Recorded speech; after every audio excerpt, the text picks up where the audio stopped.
It doesn't know what a burrito is. The man does not sleep. He also looks like Peter Cullen's evil twin now. He really does. He always, even like before, like just in like clips I saw of just him getting in the car and then it blowing up. He looked. I mean, he's always looked like someone's evil twin. Yeah. Mm-hmm. It was me, Austin. Oh my god. All right. Hello, everybody, and welcome to Modular Components, the only podcast that is definitely a podcast. I am one of your hosts, The Vacuuminator, and I am joined, as always, by the effervescent Boingo Rider. I am definitely a host on a podcast. Yeah, you are. You're one of those. And you know who else is? Snowcone83. What's going on, man? I am a podcast. You are. You yourself. You're a you are podcast. part of your award-winning podcast. This is only going to make like me and Boingo laugh, but Snowcone83, the podcast that walks like a man. Fucking hell. Fuck you. Buster Corp is also here. What's going on, bud? I watched Freaked today with my friends. It was a good movie. Yeah, it's a comedy movie starring Alex Winter. Came out in the 90s. It was really funny. That was like his passion project, wasn't it? Yeah, I think so. Yeah, Keanu Reeves was in it as a dog man. Yeah, really funny film. It's a cult classic. Yeah, it's on YouTube because Disney Disney has the copyright to it, but they're not going to make a Blu-ray of it because it's not. They're not going to claim ownership of that thing. Yeah, exactly. But it is not just us. It is not just your usual chuckle fucks tonight. We've got a special guest with us. Do you want to go ahead and introduce yourself, special guest? Tout was an online social networking service and microblogging service that enabled its users to send and view 15-second videos known as, quote, touts, end quote. Hi, I'm Chris, evangelist on the internet. I put things on YouTube and I make podcasts and also buy robot. And I was kindly invited onto this podcast, which is always fun because then it's someone else's problem to host it and to edit it, which means I just talk when prompted. And I have fun doing that the most. So thank you very much kindly for... Well, hey, thank you for coming on. I mean, I'm always emailing like a couple people a week asking if they want to be guests. And you're certainly one of the biggest guests we've had on this show, but you're also like one of the quickest repliers. Like you replied to the email next day. Usually it's like a couple days to a week before I hear back from anyone, if I do hear back. So that is actually partly because when you sent the email, I happened to be looking at my phone deactivated on my desk thinking, wow, what a phone. And then the screen turned on and said, you have a new Gmail. And I was like, oh, good thing I was looking at my phone when that came. And then Luck of the draw. Meant to be. So I know I talked about this a little bit during pre-recording, but for those who aren't aware, Vangelis is probably one of the original crop of like toy reviewers that popped up in that period, from like the first Transformers movie up until animated times. And he's one of the few YouTubers I have been watching for over 10 years, I would say. I don't know the exact number because it's kind of fudgy, but I've definitely been watching for close to 15 years now. And you're also like one of the only people who's come on this podcast that I have like a real, even though I know there are people who are not really into this term, who I have a parasocial relationship with, because I've been watching you for so long. So it is really cool to have you on and go into stuff like how toys turn yellow. Yeah, and I'm all down with parasocials. When I was on a couple of those Hasbro Zoom calls back before they were streaming them, I was taking specific notes that I tagged as my parasocial notes on the Hasbro people.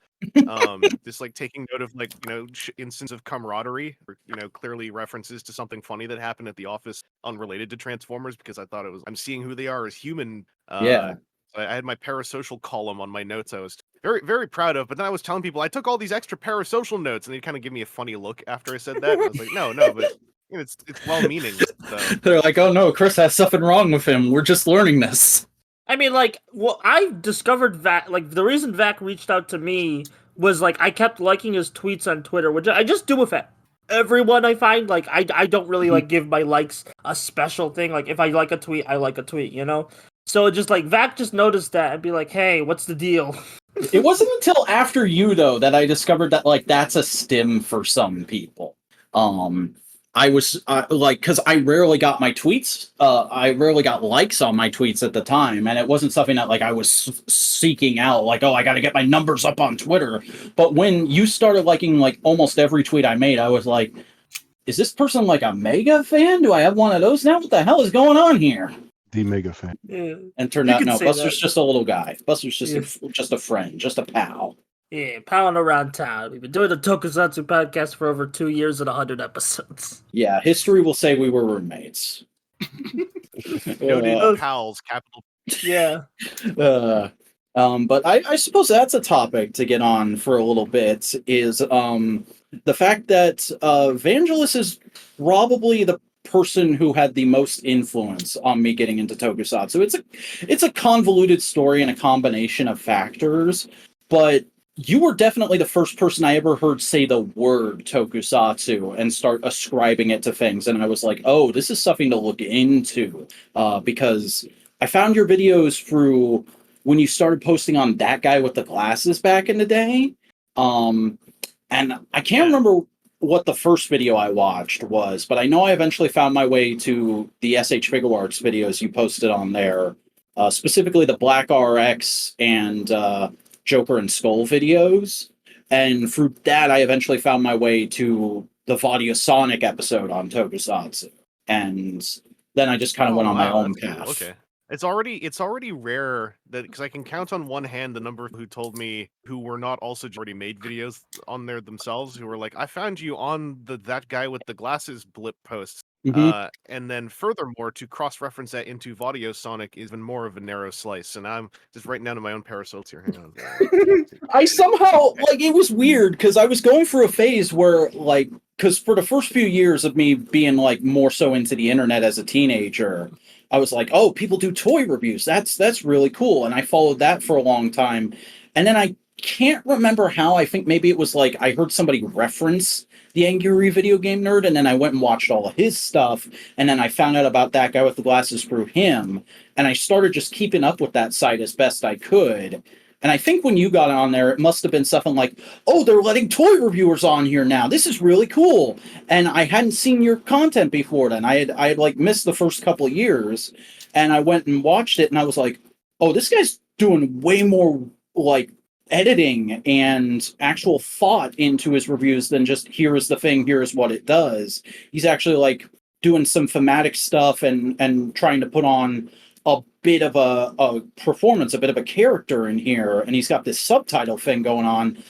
Backtrack and try and check out everything this guy's done that interests me, because that's how I am. If a creator catches my eye, I'm just like, I'm going to set aside some time to just like watch through their backlog every few days for however long it takes. I've done the deep dive actually even more often in the last 2.5 years.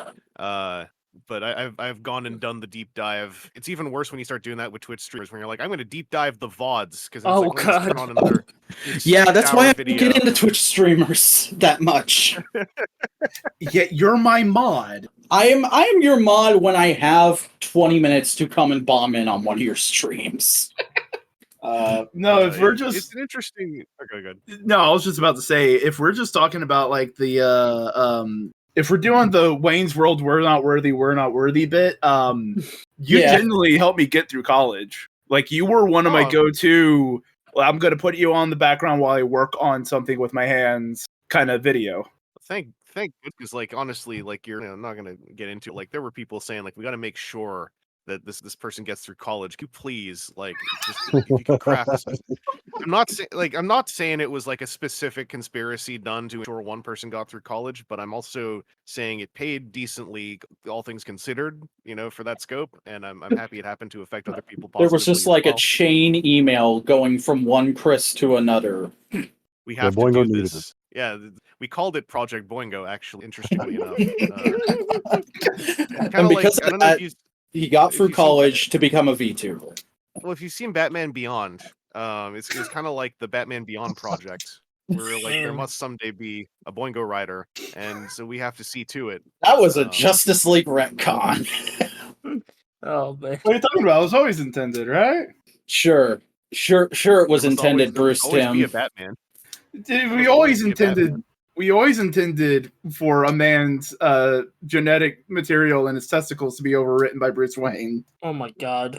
Does that actually happen? I know Bruce Timm was into some weird Phantasm shit, but like... Yeah. That's like the one weird thing he's done where I'm like, okay, in context, I like that, but as an idea, I'm like, how the fuck did you get there, buddy?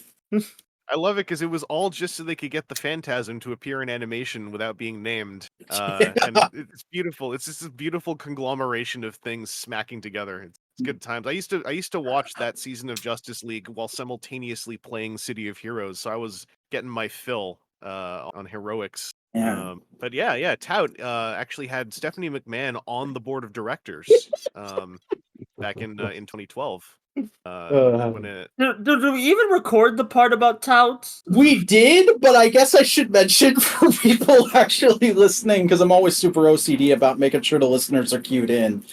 No, you're not OCD. You're just a comic book editor, and you're just going like, here's the information. Yeah, well, during the pre-recording, we were talking about Twitter alternatives, and I can't remember exactly how, but we started joking we should just revive Tout.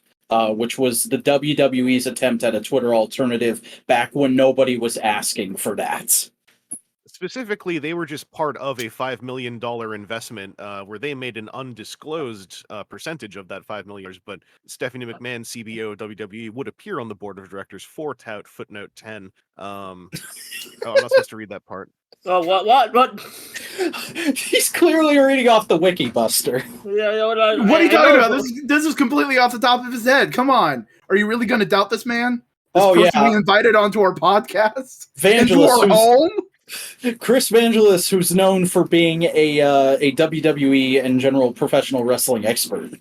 I like dropping my unsettling amount of knowledge about that on people who don't know that I have an unsettling amount of knowledge about that. I know that you were into it for a good long time. Like I've spotted the references in your videos because I wasn't a wrestling fan when I started watching you, but have since become a wrestling fan and gone like, oh, that's what he was talking about several times.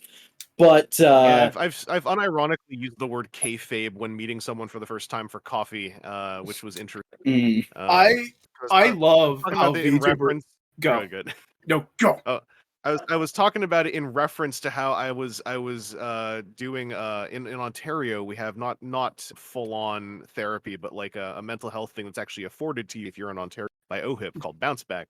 And I was talking to someone about how it's funny how I was working on an audio book style project for a mental health education program related to therapy, and I was seeing some of the CBT techniques being used in the Bounce Back program, and I was like, it's like they broke kayfabe for therapy. And then after this like long pause, I was like, I'm not going to explain what that word means. I'm just going to silently in my head. I was like, I'm just going to roll on as though they understood that because I'm sure if they understood that. I don't know. I never knew what that word was until I heard it from Vac and Boingo. Same here. It's a useful word. Good word. There's a lot of fun wrestling terms that people usually don't realize are like commonplace. Like I heard people use face and heel turn to refer to stuff that was not related to wrestling at all for years before I got into wrestling. And then I would go back and I was like, is this person a wrestler? And it turns out like, no, they just got that term in their vocabulary somehow. Which is all the funnier because all that language was made to like obfuscate the business of professional wrestling. Mm-hmm. And now like, it's like a whole layer of the meta that certain wrestlers will just talk about the meta. Yeah, the Carney Ouroboros snake ate its own tail, and by proxy also ate part of the English lexicon. An interesting thing to have beheld, I think. You want to know the other fascinating bit about wrestling Carney speak? In England, it has an offshoot for gay men. Gay men spoke that spoken that same cant, which is this kind of secret language, to basically get around the anti-homosexuality laws. I think you've told me that before, but that is still a really interesting fact. But like they both come from the same place. They're called Kizarni, if I remember right. Kizarni sounds like the name of a failed mid-2000s rapper. Well, you'd be close. Like It's the C also on the. It's the name of a failed. It's the name of a failed mid 2000s wrestler. Oh. There was also a C also on the bottom of the Tout Company Wikipedia page that I only just now looked at. Oh my god! And it's for a social media networking program called KEEK. I was going to where say users could reply back with text or video comments known as kickbacks. And your posts were called geeks. And it was founded in 2011 and dissolved in 2016, and no one ever heard about it. I remember Kick, which was KIK, but I've never heard of Keek. It was supposed to be the Twitter for video, the Instagram of video, and a micro version of YouTube. What the Wikipedia page. So it was trying to be. It was trying to be Vine. Well, it was trying to be the Vine of video. The Vine of video, yes. If I'm gonna roll with all of these quotes that I'm seeing, my here brain on the hurts. That's fun, Buster. You don't even remember Vine, do you? I do remember Vine. How young do you think I am? I don't know. Sometimes I forget. You're what, like 15? 20. You're a babby. Oh my god, I'm gonna. Yeah, Buster's the younger person in the group, so we usually give them a little crap for it, but it's all in good fun. Yeah, it is. I mean, it's understandable you wouldn't have heard of Ken. That was from the early 2010s. So. Hey, Buster, have you heard of Friendster? No. Oh, that's just rude, though. That's a cuss word. We don't say that. Buster, Friendster is the thing that MySpace was competing against. Yeah, that's why I haven't heard about it, because MySpace was done by the time I went to the internet.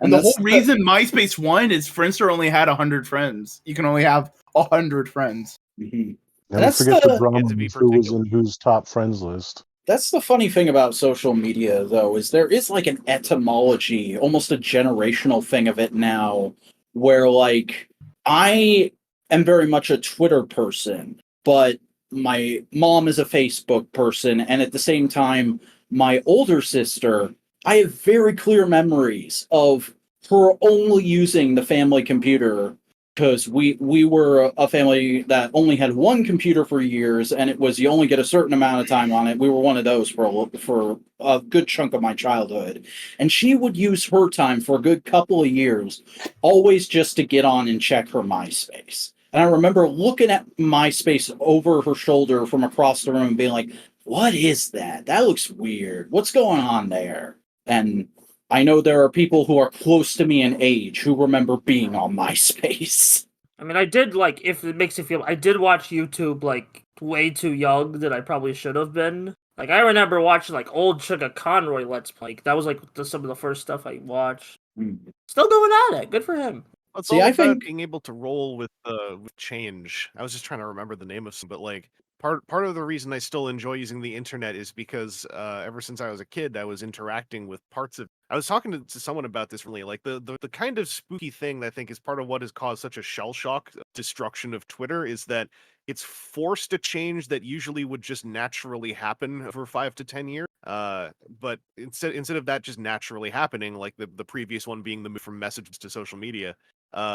It was just very suddenly. It's like we skipped a half decade overnight, or over several nights as Twitter just imploded. I mean, it's everyone kind of pivoted to Discord, but it just doesn't feel the same. It doesn't feel as natural. Yeah, so everybody's trying to find a good alternative, and the fact of the matter is, most of the alternatives are this is close, but it's going to take a while to get there, and whether or not it will in time is still yet to be seen. There's also Reddit imploding too, all at the same time. It's like a really forced cultural shift that because someone was like, what is this just because it's been a while, or is it the first time I'm really experiencing it? I'm like, no, this sort of thing. It was Usenet, off the top of my head, it was Usenet to BBS's. And it was BBS's into the hosted message boards on Earthlink or Prodigy, and then it was on to privately hosted message boards, and then it was on to that sort of slowly filtering through Facebook into Twitter. And so there was always sort of a flow, but now there is no flow because sort of collectively took for granted that for now Twitter has failed to die so much, it's just going to be here forever. And then it got a real big kick in there as far as you can't fail to die if I try hard enough. And so we didn't get that natural transition anymore, and so everyone feels out of it. Like usually this would be a generational feeling of unrest, but I got the vibe that like this is a multi-generation. And that's also very interesting to kind of gear it back more into your content and your history. Is hearing you talk about all those different eras of stuff did kind of kickstart something in my brain. Reminded me that like you're not just one of the longest running Transformers reviewers on YouTube. You've also like been in the Transformers fandom longer than anybody I can think of off the top of my head. Like you go back as far as like the Beast Wars forum days, right? Yeah, I was actively using the internet as of the mid 90s because wherever I lived, we were able to get cable modems set up by the mid 90s, so I wasn't on dial up. But I didn't start posting as a recognizable human until around 1999. And that's when I joined TFW in its form back then, when it was an offshoot of another website that one remembers, and that's not Trans Fandom. That was 5 years later. And so I've been active and interacting in the fandom since 1999 when I was still a child. But yeah, the main thing that as far as knowledge share that lets me do is that I was active before '07, which was an irrevocable change just how everything Transformers fandom felt and sounded.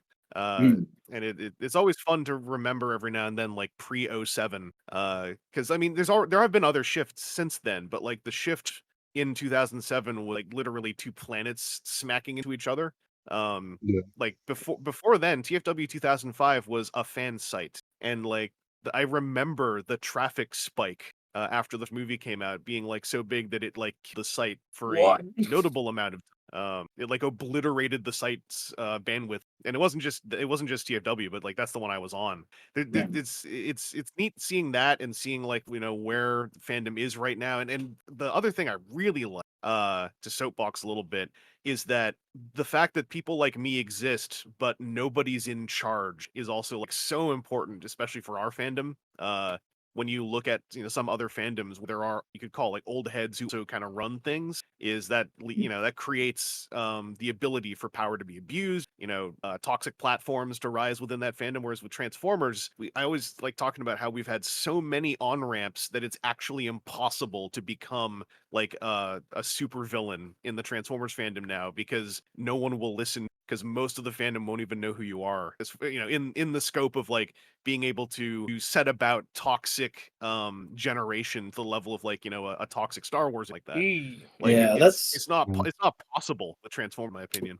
That's always like really crazy to think about, because in my experience, it's like you're right. There are no real old heads, to use a term I'm not even really all that fond of. There's people who have been around for a really long time, and I've been following for a really long time, like you.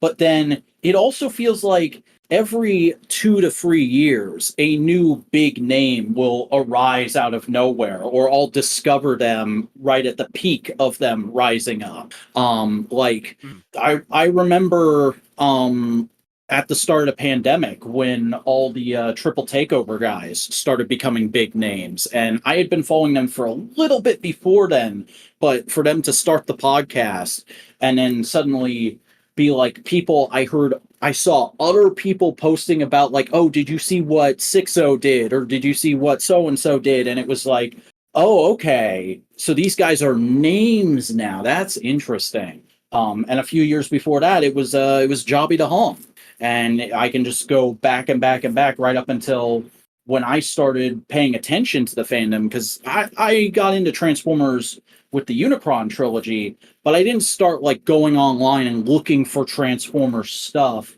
until like winter of '07 into '08. To harken back to the comment about people rising up in the community and being toxic, just because like my personal brand is just like toy love in general and the history of it. But one of my personal favorite things is Bionicle, because of just when I came up. And while there's still a big following for that, I think that might be the sole reason why it's treated kind of like the way it is. Because it's big and there's people out there, but the people that are out there that are keeping it alive, most of them don't really tend to turn to socials. They just like post pictures of their stuff and like that's it. Which there's nothing wrong with that, but there is no commentary there. They're just like, hey, here's this thing, here's my new mock, and that's great. But when you do see the socials and you try to interact, because that's something that I've been trying to do in the last couple of years, is just trying to be more interactive in these communities, to talk to more people about the things that I like, about just general comments, just about what we were doing earlier. And if you even try to start doing that in some of the Bionicle like things on X or whatever, it like people will make fake accounts and start just nuking it, essentially, like horrible, crazy things, attacking people. And there's like a couple people who are like, hey, that's bad. But even like individual accounts, even my account, people will just spam anything with the hashtag and like keep it in a certain way. So I think that might be why it's maybe doomed to where it's at, which is good for other things, good for Transformers. It's I think with Transformers specifically, like the little extension off that is that because of specifically like a bunch of stacked on ramps in the early 2010s, it also created, in my opinion at least, like the soil for multiple generational communities to grow who never interact with each other but are still kind of united in that, hey, we like Transformers. And that's also why I think Transformers surviving so long, is because you don't have to, when you get into Transformers, usually you're not getting into Transformers as an entire thing, and now you're part of the entire interconnected, network sequential series and lines that came out. You're into like the thing that you thought looked cool, and then that's like this one of many little bubbles that are all kind of held together by vines, basically. Yeah. I will occasionally see people try to do it that way, though, and I'm always just like, I mean, you do you. If you want to get into all of it, that's fine, but that does seem like a little weird to me, even as somebody who has been here for years, at least giving everything a try pretty much since, I want to say 2010 was when I had that cognitive early teens moment of, I'm a Transformers fan. I'm going to try and be into everything Transformers. Yeah, like you can, and like if you really really dig it, like I've gone all in on like a new hobby, and then like suddenly I've spent 72 hours becoming a rookie expert in X, Y, or Z, but I think that like that's what creates also the ability for, like, if you go into one section of Transform, you try to interact and like, man, this sucks. You have the option of like being able to just go to other Nexus spots, like where people congregate, and go like, hey, what's up, everyone, and see if in that place, like maybe people are more friendly here. Whereas I don't know Bionicle fandom so, but I could imagine that like it's like I want to interact here, and then people are searching for it. People are trying to bomb into any conversation that's happening. I'm assuming there's just not as many vectors to interact. Like you can't go like, well, that didn't work here, so I can go over here instead. Where there's another group who don't interact with that group. I can see like what happens. The fandom's less centralized. Like I think it's more, or maybe not more, but I think one of the other factors in that, specifically for Bionicle, is because it's not its own thing. It is part of Lego, and there's many Lego fans who either have opinions, no opinions, or their opinion is specifically know this, only that situation. So I think that's part of the Lego people who are hardline the system. Yeah, like I don't know. I mean, that could be one of the things for it. Like maybe it's also like I don't know how to get to the other things. Maybe I'm not like plugged in as I could be. Maybe. But like I know that it's not like it's your responsibility either. Like I should say, no, like, that's throwing a lot on someone to go. You should just be able to hunt out these other communities. Yeah. All this talk though is just reminding me of like I'm a VTuber, and like for a good year, everyone was trying to go like, "Oh, the VTuber community, we're a community," and it's just everyone realized like, no, we're not. We're just a bunch of fucking dipshits. Let's stop trying to make this a thing and just do our own stuff. There's also so many VTubers now that it feels like it's more like a VTuber universe. Like it's less like to analyze it to something most people are familiar with and is one of Boingo's favorite things. It's almost like the VTuber universe is like the Marvel universe. There's the X-Men community, there's the Avengers community, and like some of those people know each other, but they're not a whole community together. They're two distinct groups. And for a while there, everybody was trying to act like everybody was the same community. Yeah, and I was gonna say that's actually another apt thing for what can make for healthier discourse with people who are into the same thing as you is if there are enough folks. Transformers is another example of this. There's enough folks where it's like I want to talk about how I really like this one Ultra Magnus. That doesn't mean that you then have to be in proximity of talking about every Ultra Magnus that ever existed, because there's a whole stack of them. And being able to not have to have that entire context of everything be relevant to every conversation, I think also important.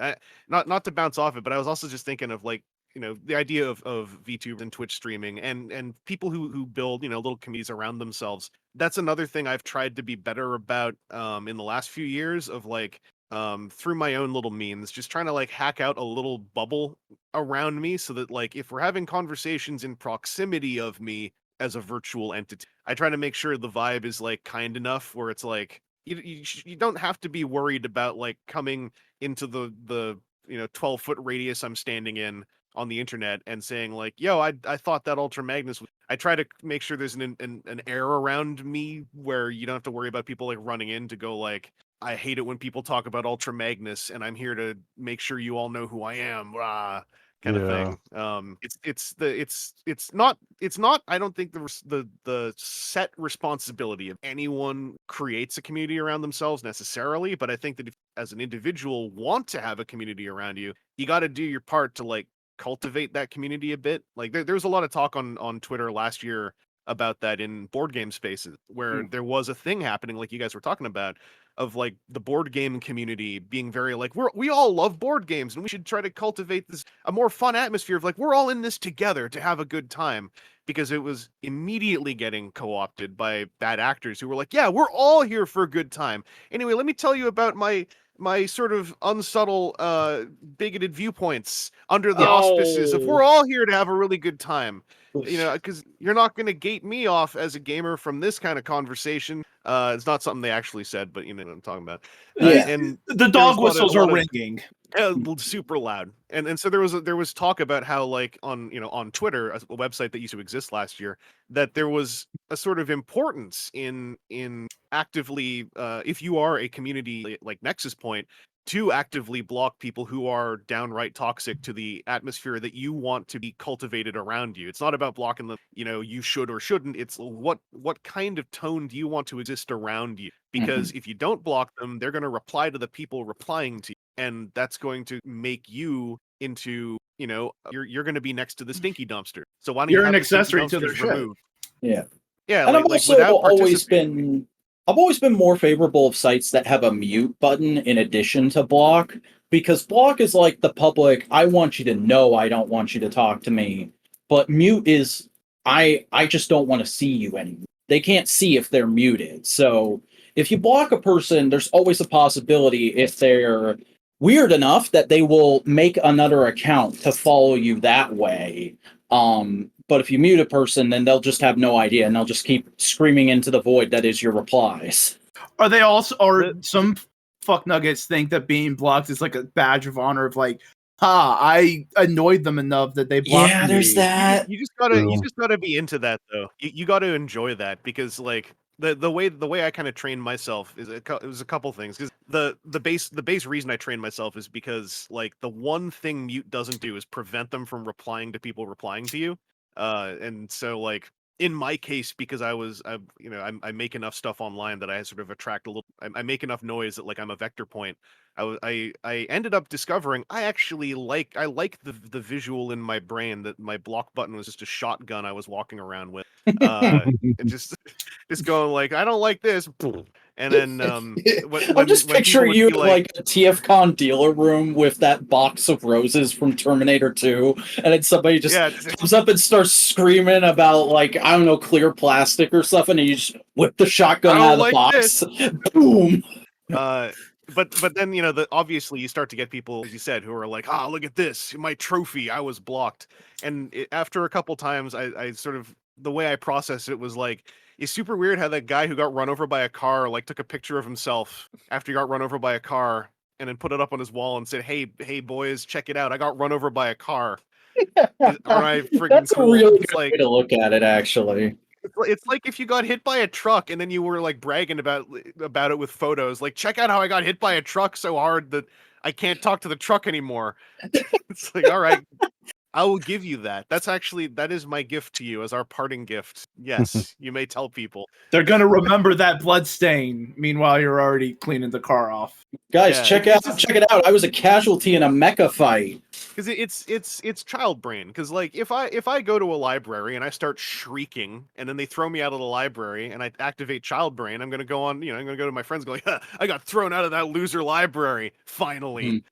Or you're gonna be one of those people from the early 2010s going on YouTube and making a video how I got banned from the library, which turns into a series of how I got banned from the local McDonald's and from the local Walmart and from the local I don't fucking whatever. I went to the Walmart and I started shrieking. Yeah, like I didn't mean to tangent too hard into that, but like it's been my MO now on social media is like I'm just like if I see folks where I'm like, seems like someone who would just make me and a lot of my friends and acquaintances upset, I'm just gonna pre-block them, and then like if it becomes a problem, we'll sort it out. It's never been a problem though. But I also go hunting because as I said, I actually kind of enjoy it as like a duck hunt sort of game of like people are flooding someone else's replies being crappy. I'm like, I'm just gonna walk in there with my big shotgun and just do a little bit of pre-gaming. See, that's cool, and like I'm happy for you, but for me, it is very much a thing of like, if you are making my timeline, whatever website it is, if you're making my timeline hard to get through, then I'm gonna unfollow you. And if you start causing problems for me directly, that's when the mute or the block comes out, depending on the kind of problems you're causing. And I've only really had a couple of instances like that in the last like 5 years, I want to say. And I guess that's one of the benefits of not really being a name online. Just being violence. A minor person. I turned directly to violence. With the block, then it would probably just by nature create the better experience all the way down to the core. Fair enough. I mean, it's also like when I say I walk around with the shotgun in replies, like I'm not looking for like the nuanced like I gotta now double check this person's timeline to see it, because especially right now with the way that X.com surfaces things, I just gotta look at like the top layer and see the cartoon characters, and I go like, all right, well there's Yosemite Sam, there's Sylvester the cat, and that is also why, actually it's not why, but somehow through sheer happens to a topic, I found I also tend to have a really decent YouTube comment section, which is not common anymore, is what I have been told by peers. See, from my experience, it seems like that's never been common, except for like most of the channels I follow. Like there's people who talk about YouTube comments like they're universally bad. And then like 9 times out of 10, if I'm watching somebody, they'll be like, I'm really happy I have one of the few good comment sections on YouTube. I've become privy to some other none of like the creators that like would immediately jump to mind, but I have become privy to like what some folks deal with in their comment sections on YouTube should be having a comment experience like mine, and it's ridiculous. It's actively ridiculous what some folks have to deal with, and it was really eye-opening to me. Like someone would be like, here's a look at like my held for review tab, and I was like, Jesus Christ, like what? And how are 20 of these the same person in the last 72 hours? Like what? Somebody found the channel. See, I feel a little lucky that I got all my death threats at once with one video, and now I haven't had one since. So I just hell yeah, you got it all right out of the way. Just gotta make that video one of your first video on the channel with the jobby video. Yeah. He's got to start your channel off with a video where you go like, I'm gonna drop this hot take, and if you think I'm wrong, come and try to kill me. And then you for context, Vangelis, this was a few years ago now, but Boingo made a video about Jobby the Hong's content where he said like, this is what I think is kind of going on in some of Jobby's storyline stuff. And everybody was like, "Oh, you're crazy! You don't get it! Swivel here, swivel here." And then you're overthinking it. That was the most common critique. It's like, you're thinking way too hard about this. Yeah, and then Jobby himself came out and said, like, yeah, most of that's true, and in fact, I think you understand my content a little better than I myself did. Yeah, I like the idea that you're overthinking it also came in tandem with like like you're overthinking it, and I'm gonna kill you.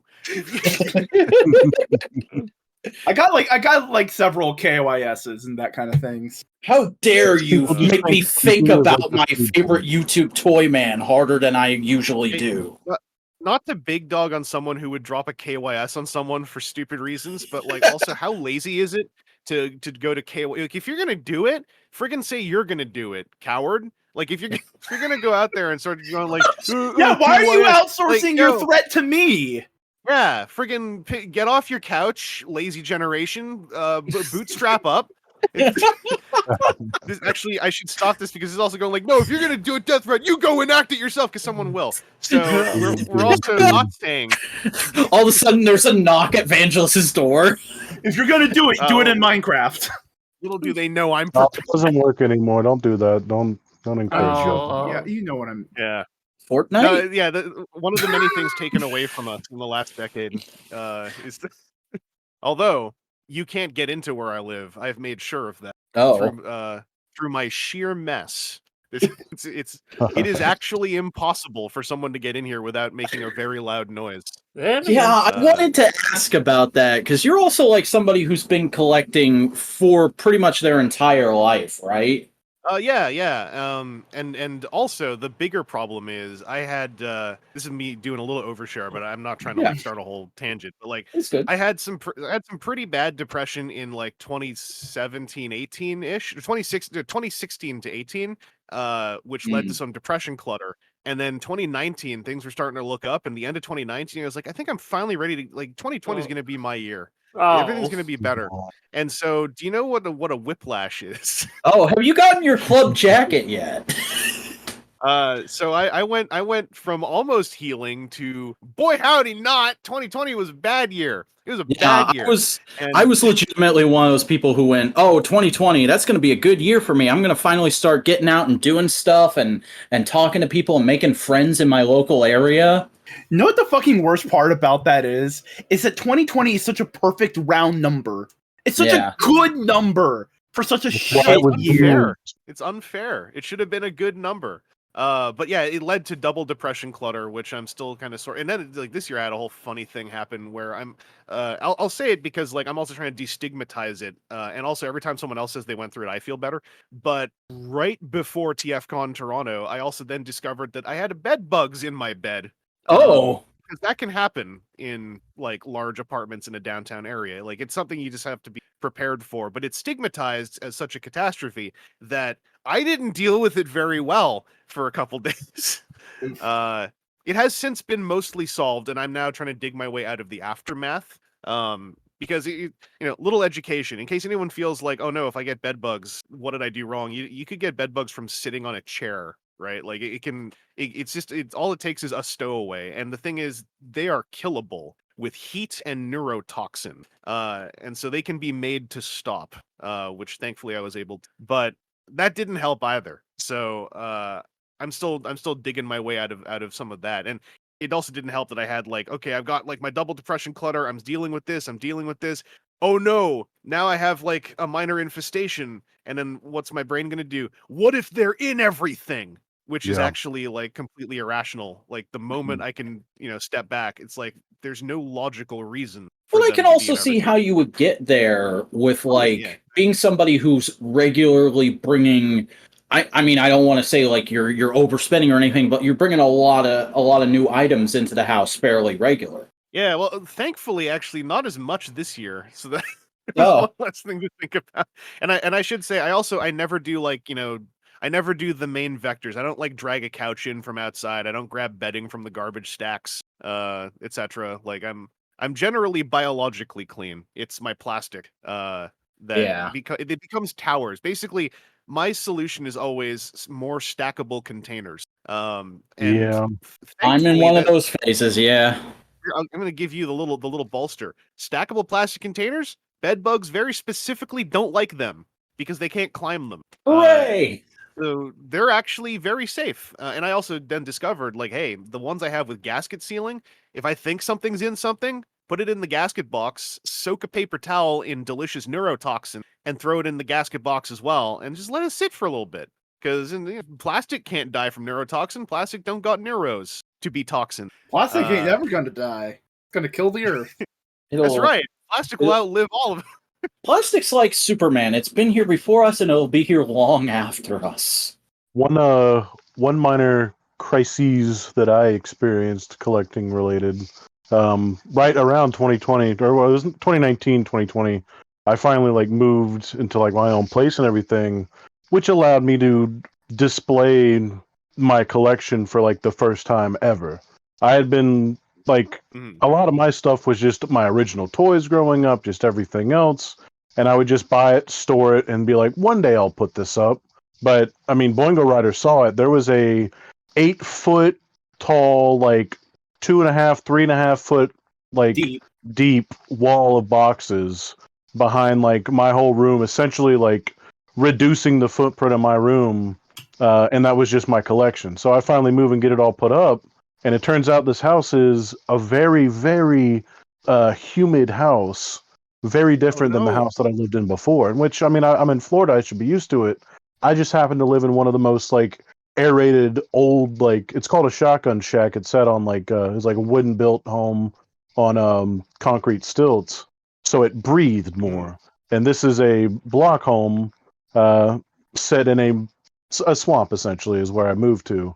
And I found out that you can't really immediately detect that kind of thing happening if you're not immediately aware of it. So a lot of card back stuff that I did have displayed, after about like 5 months, I noticed, I was like, I always keep my card backs pretty straight and I always pick out stuff on purpose, but I also like randomly collect like Pokemon cards with my partner, and I got one of the big ones in one of the special boxes or whatever, like the gift box things. And I put that out for like a week, and I noticed it pretty much like curled. And I was like, I know that's humidity. That must be an issue here. And then I started inspecting everything and noticed everything did start warping off the wall, and I've had to address it since. But you can't really like unwarp stuff if it's weirdly shaped or like brightly colored. So yeah. Yeah, this is sort of not the same thing, but this is sort of like a commiseration I can throw out there. Is I have an apartment where my kitchen is kind of just an offshoot of the main living room, and this is an old building, so I don't have kitchen ventilation per se. It's just a large, wide open space. There was a period where I was doing a lot of, I was trying to cook like things like duck breast or chicken breast or steak or stuff like that. I discovered after about a year or two of that like the smoke combined with dust to settle on some stuff like that all the upper levels of shelving in the living room. So for instance, like Make Toys Pandanus is like this third-party gigantic Scorponok that came out some years ago.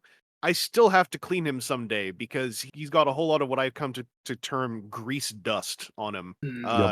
It's cleanable, but it's not like normal dust. It's sticky dust. So you have to like bust out something to de-sticky it from things. And I successfully have done that on some plastic figures. It's just a hell of a lot of work. I know it's important to be careful and like read the thing you use.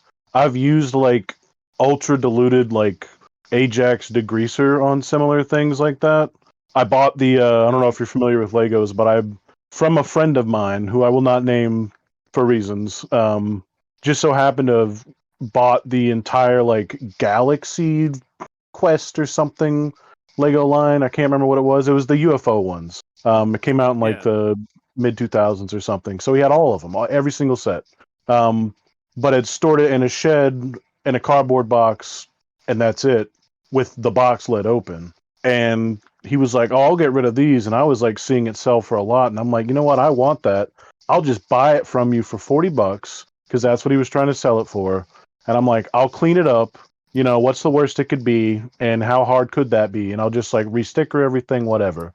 I started it and immediately stopped. It was like, because step one, disassemble everything, let it soak, scrub it. But, I guess I really didn't try to take into effect what cleaning every Lego piece of a Lego set would be, much less every Lego piece of a Lego theme would be. So, That's still in a box somewhere.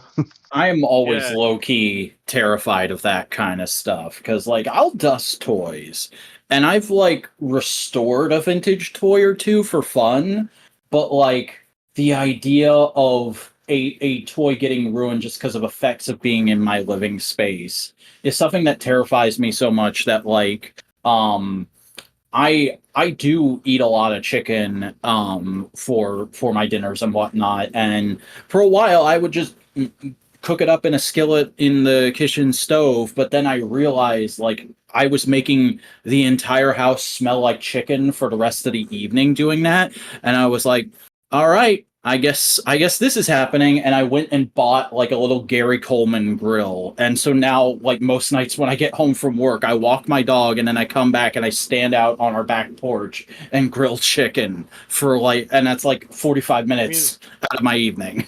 On the upside, cooking outdoors is always more fun when the outdoors are nice. But like it's always more satisfying.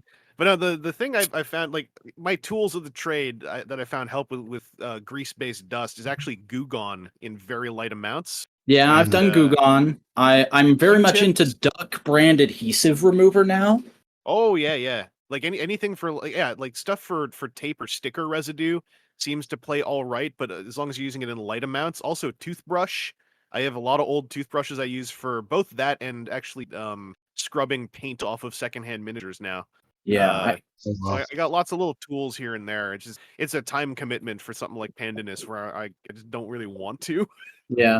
And that's another great thing about your content, though, is you've turned me on to a lot of those tricks over the years. Because I started watching you when I was like in my mid-teens, and I think I'm technically in my late 20s now. Yeah, I'm 26.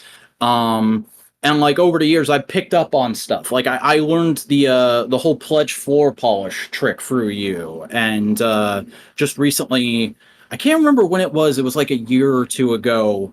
There was just like a few episodes of WTF where you and the other host would always bring up spudgers as a way to deal with finicky or difficult transformations, and I was like, "What the heck is a spudger?" And I went and Googled it and bought a set. Oh yeah, the spudgers. I can't take credit for that. I can't remember now who gave me my first one, but it was someone at a BotCon was like, I'm sick and tired of you guys using frigging screwdrivers and knife edges to pry things on toys. I don't want to watch one of you slice your hand open on camera. Please use this. It was just a guy going around BotCon with like a bucket full of spudgers, handing them out to every reviewer. I'm pretty sure the orange Lego tool can function the same way if you have one at home. Oh yeah. Like it's I think the catch-all term is just a prizing is what you want to use, a non-abrasive one. Because back in the early 2010s, like a bunch of us, especially on YouTube, we were doing it. It was just like I'll bust out a flathead to just get this tab open, and it's like especially on camera when everything's bigger, it looks a whole lot like you're seconds away from jamming a flathead into your finger, which is not. Or like the phrase always used to be, "I hope you have long fingernails." Yeah. I've also snapped a fingernail on a tab before because it was so stiff, and I was like, I don't want to use my finger on this. Now I was gonna say also, I have an evolution on Pledge floor polish I'm testing now because having gotten more into hobbying in the last couple of years, like the Vallejo Hobby Gloss Varnish, it's something you can just buy in dropper bottles. Yeah, I've heard people talking about that. I think it has the same properties, and you can buy it in smaller amounts, and you don't have to worry about whether it's some other weird floor polish with different chemical properties. And you can apply it with a brush more easily. And you don't have to worry about it like eating your paintbrush or whatever. I'm testing it a little bit more, but like I think it accomplishes the same thing with less trouble and all that nonsense about toothpicks and Q-tips I was talking about with Pledge. Like if it's brush paintable, then you have absolute control. You can water it down, if you need to be thinner. It might need to be applied and updated a bit more often in Pledge, depending on the chemical side of things. But I think it's probably a solution. There are still, I still talk to folks who still use super glue too, and I'm always like, that's fine, but like, do be careful with super glue because. I have a buddy who was using super glue on a bunch of his GI Joe classifieds today and was talking about what a pain in the ass it is on social media, and I'm like, dude, just get some floor polish. Well, I could tell you what super glue does not work for. And I heard about that trick when I was younger. Some of my Zevos, which are ball joint action figures, they don't mend well with that. So it's a no go for them specifically. What's funny is reacts chemically. Actually, yeah, like I had it react chemically with some translucent plastic on animated transform. Swindle specifically was the big one, where super glue broke down the plastic of the ball socket joint to the point where it turned into chewing gum. I remember that video. Yeah, like you got to be careful. I heard from someone else that they've had super glue like it will have like super glue dries. And so like between that and like it also can press a bit if you coat something in super glue, like it can cause plastic to do weird stuff between pressure to like crack or shatter. Like and also it's volatile. It will fasten your skin together. Like it's just not fun. Oh yeah. What's funny is I still have the same bottle of Pledge I've been using all these years since like you first recommended it, and it's barely down past the label because of how little you have to use. Yeah, no, me too. But the color's getting all funny, and I'm like, is something weird happening to the Pledge? Yeah, it does look a bit like a lake in that bottle.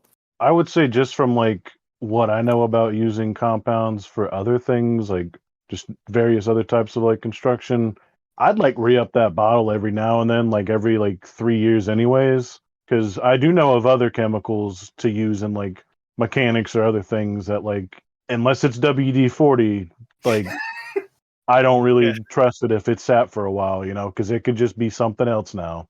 Yeah, and that's also why with like gloss varnish, specifically hobby gloss varnish, you can buy it in like a 200 ml bottle, and like you'll use it up, but because it's for a completely different hobby that's probably never going away, you're never going to have to worry about your specific, like with Pledge, the worry like when they change the name of Pledge or they change the branding of it, and you're like, oh, am I getting the right one? This one has like pine scent, is that going to be weird on my toys? Like hobby gloss varnish ain't going anywhere. Yeah.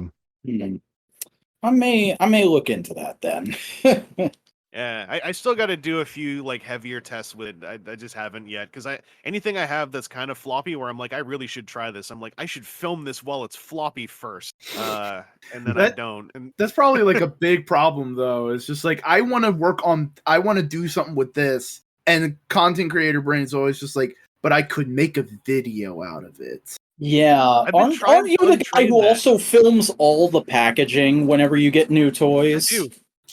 Yeah, I have hours, probably not hours, but I have gigabytes of just packaging footage, because that's actually a way that I was able to start disposing of packaging more readily.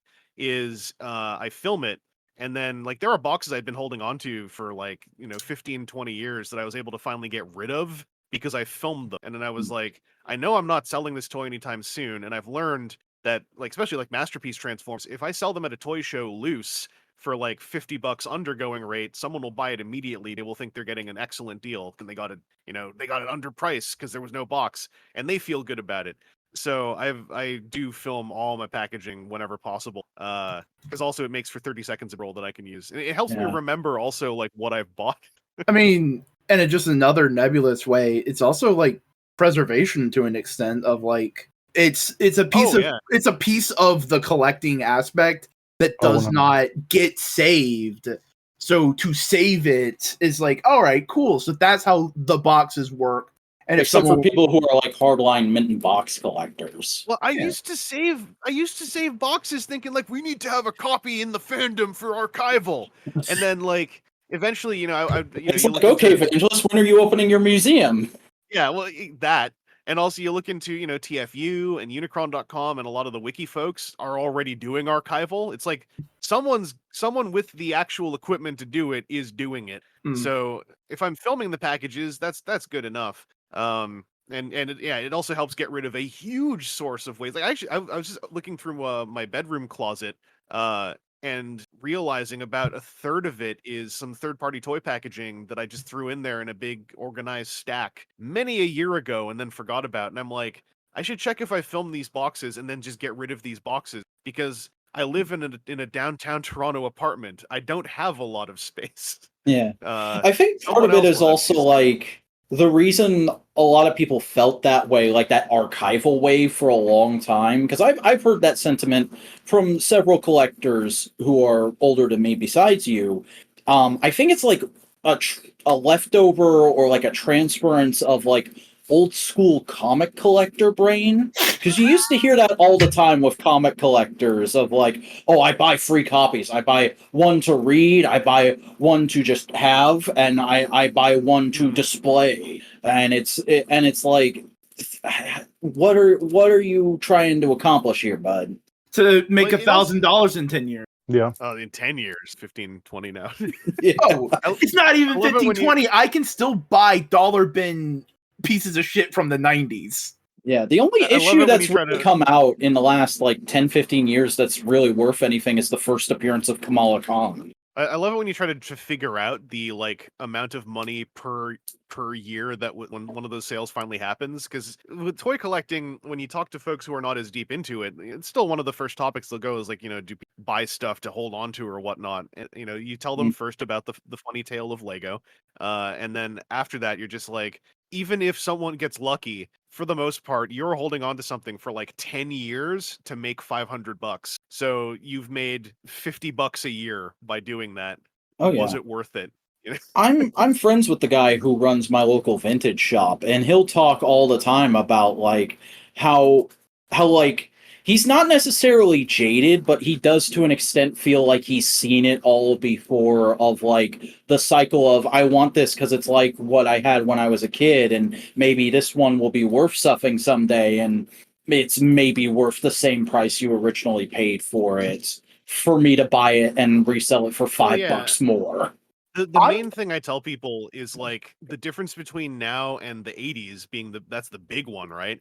Is that because that happened to toys in the 80s, toys in the aughts and 2010s were made in far greater number.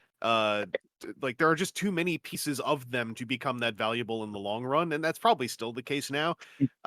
There's going to be outliers that just happen, like Greenlight in Transformers, where every now and then a toy just becomes so expensive because no one could find it. Like that'll Or happen like here a and there, Swerve. well, and then that one like cycled around again, right? Like, Yeah. Then there's no real solid way to predict that stuff, and if you can predict it, then you're not someone who's asking me what I think will become valuable. Like if you're able to have that much of a feeling accurately of what's going to spike in value of toys that come out now, you're probably keeping that to yourself and running a collectibles shop.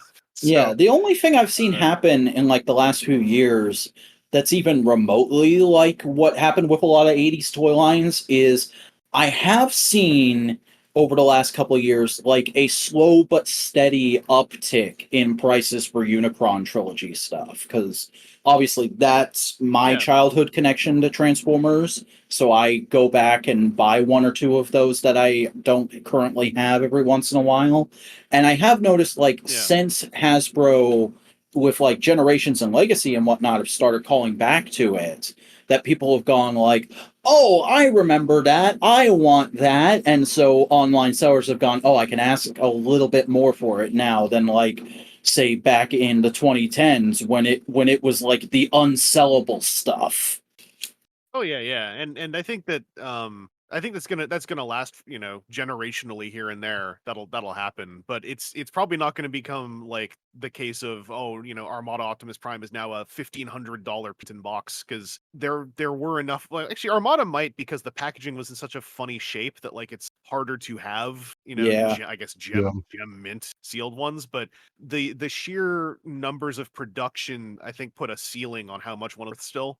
Because it's that they've gotten more expensive, but they're there available for purchase. People aren't having to hunt and dig to find copies to be able to sell. The ones who have them, raise the price a bit. Yeah, I have noticed most of the stuff that I cite as like, oh, that's my childhood, is still like $10-15 mint in box these days. Like, again, I go to that local vintage toy store quite often, and they always have like a few pegs of Star Wars Revenge of the Sith and G.I. Joe Valor vs. Venom for $10 mint in box, just hanging there. And so just recently I went like, I should just grab a few of these, just to have them, just to have a few that are mint on card on my wall, because I do somewhat remember like, oh, a time when you would go into Walmart and there would be an aisle of just nothing but Revenge of the Sith cards. Yeah, and I think that's where I come from for some of my like mint and box stuff, because like for me, like I do still believe, and I do still appreciate whatever I get more when it's open, when I can mess with it and like tangibly inspect it and just appreciate it. But I do still love the art of like, actual toy packaging. But I do have some things that are like way more niche. So like even if I open it, I'll have this like weird feeling of like how many of this box are even left in this at this point anyways. Like for some of the Zevo stuff or for some of the weirder like crazy bones like vintage things that I have or like like I'm even thinking of like stuff in your collection. I'm going like, yeah, you have like weird things that maybe lasted like a year and then weren't that popular, like the one Mighty Ducks. yeah, the Mighty Ducks figures. And there's other various things where like there'll be like weird offshoot toy lines that lasted maybe a year. And I'll be like, oh man, I really like that. Let me try to find it. And then you just don't. You don't. I finally find somebody selling something on like Mercari and it's like spelled wrong and I grab it and I'm like, all right, well now I have to just keep this as like example A, I mean, because I mean I guess that's why I enjoy like holding everything the way I do is because it's like a walk through time or like every iteration of like micro cars or some weird thing like that. You just turn into the maestro from the fucking Marvel comics. And that is really the thing with toys from our era as opposed to the 80s, I think, is it's more so the weird stuff that didn't last or wasn't super popular or part of an established franchise that is expensive and hard to find now. Like it's a running joke on the channel that I have a real soft spot for a French show from the mid 2000s called Cody. And there are toys for it. There was a line that was made by Marvel Toys, formerly Toy Biz, during their deathbed years, which was only sold at Toys R Us's. And now it's there'll only be like a handful of them on eBay at a time, and they'll all be $100 plus. And these are very finicky, easily breakable figures that were like $10 at retail originally. And then there's a line based on the final season, because they had a real art style shift for the final season, as opposed to the first free. That was made by a company called Simba Toys, and only sold in Latin America. And there will be like one of those on eBay at a time, and they're always like $300 plus. So that's totally like the Highlander animated series. That toy line was sold anywhere except North America. So it's like by virtue of that, it's like it's a toy line for an unloved cartoon that is extremely niche. And then in that, do you also like toys? Well, there's like 50 of them in the world, and they all were sold in 2 different countries. Yeah. I have wanted anybody, like, I don't even care if there's, like, never a reboot or a continuation of the show. I just want, like, Super 7 or friggin' somebody to pick up the license and make new Code Lyoko toys so that I can have Code Lyoko toys without paying, like, $100 per figure. And the finger curls on the monkey's paw. Super 7 gets the license. They're all reaction. I'm sorry that. You fuck. You need to get John Kent into it, and then John Kent can buy the toy license if it's not too expensive. Superman's son? Dr. John Kent. He's the one who brought RoboForce back. The nacelle guy? Wait, no. The person who actually brought RoboForce back, or the person who bought the license after it got brought back? He's the one who brought it back that predates the nacelle guy. Oh, he has been doing Manglores recently. His John Kent stuff always comes out as Glyos compatible. So the big RoboForce revival I remember was RoboForce as a Glyos compatible design that like brought massive chunky robot PVC parts to the Glyos system. Glyos is something I only ever vicariously experienced through reviewers like yourself, so I'm always real hazy on the history of that stuff. But no, John Kent. I was so go.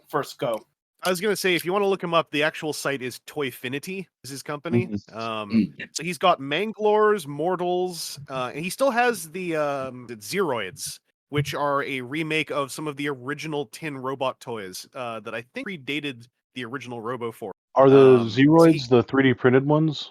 His are all still done at the Glyos factory in PVC, I think. I'm gonna copy and paste a picture. I'm on his website right now. They look cool. Yeah, I'm So looking at there some are- of this stuff. This does look vaguely familiar. I'm sure this popped up in Yeah. some video I watched at some point. Oh, I just used get to be him into severely your into this stuff. Yeah. get him into your old dead toy line so that he'll buy the license. And don't tell him I No. said to do that. He just I walks don't- up to friggin' whoever owns Moonscoop now and is like, "Yo, can I buy Coglioko?" And they're like, "What's that?" No. You remember, they're French. What's that? Yeah. They're snotty about it, and they smell of cheese. Yeah, I know. I didn't know Yeah. what Mangalores was, but I was getting some of the RoboForce characters, and they like it. It always seems like whatever company is like Glyos adjacent always throws in like a goodie. Hey, yeah. Snowcone. Yeah. They're glowing. They have glow in the dark ones. I know. I've You're like followed like everything that's like Glyos Alright. compatible for a long. I used to do like I've done it like 3 times throughout like college. I did like a college presentation on Onel design and like how everything got started. I used to be like crazy into it because I was Nice. like, that's my way into toy design. That's how I'm gonna do it. I'm gonna do like that. I want to do 5mm or 3mm port like compatible stuff and do like Onel design, and so it's out there with that cool system because I love like modular design toys. That's why I'm a huge fan of like the Izers and like the Junkions right now. It's like the most fun I've Yeah. had in Transformers in forever. I can't remember where I was going with them. If you don't know what Mangalores are, they're actually perfect. Like when I saw this design, I was so bummed out that like because all these guys are also small scale indie companies, and shipping from America to Canada has become untenable if you're a small scale company because of the. I've learned a lot about Canadian shipping logistics from board game companies, but because we don't have as many towns and as solid a logistics system, shipping to Canada has become unbelievable from the States. So I've had to spectate Glyos for the last few years. But Mangalores are perfect for it because the Mangalores originally were a toy line of soft material figures where the gimmick was you could physically rip them apart and just smack them back together again. Like they were made of not silly putty, but like some kind of weird rippable foamy plastic. That's cool. Which it also means that they don't work. So Yeah, Yeah, like they had a limit. not even they didn't even work back then, is my understanding. Is like Oh. they Yeah, it barely was like worked right when from they the were rip. You're new. like, all right, and you'd like rip it, and then They just done. kind of Like, stick together. Yeah, it would be you Uh-oh. rip the arm off, and that's it. You ripped his arm off, and it's kind of sticky.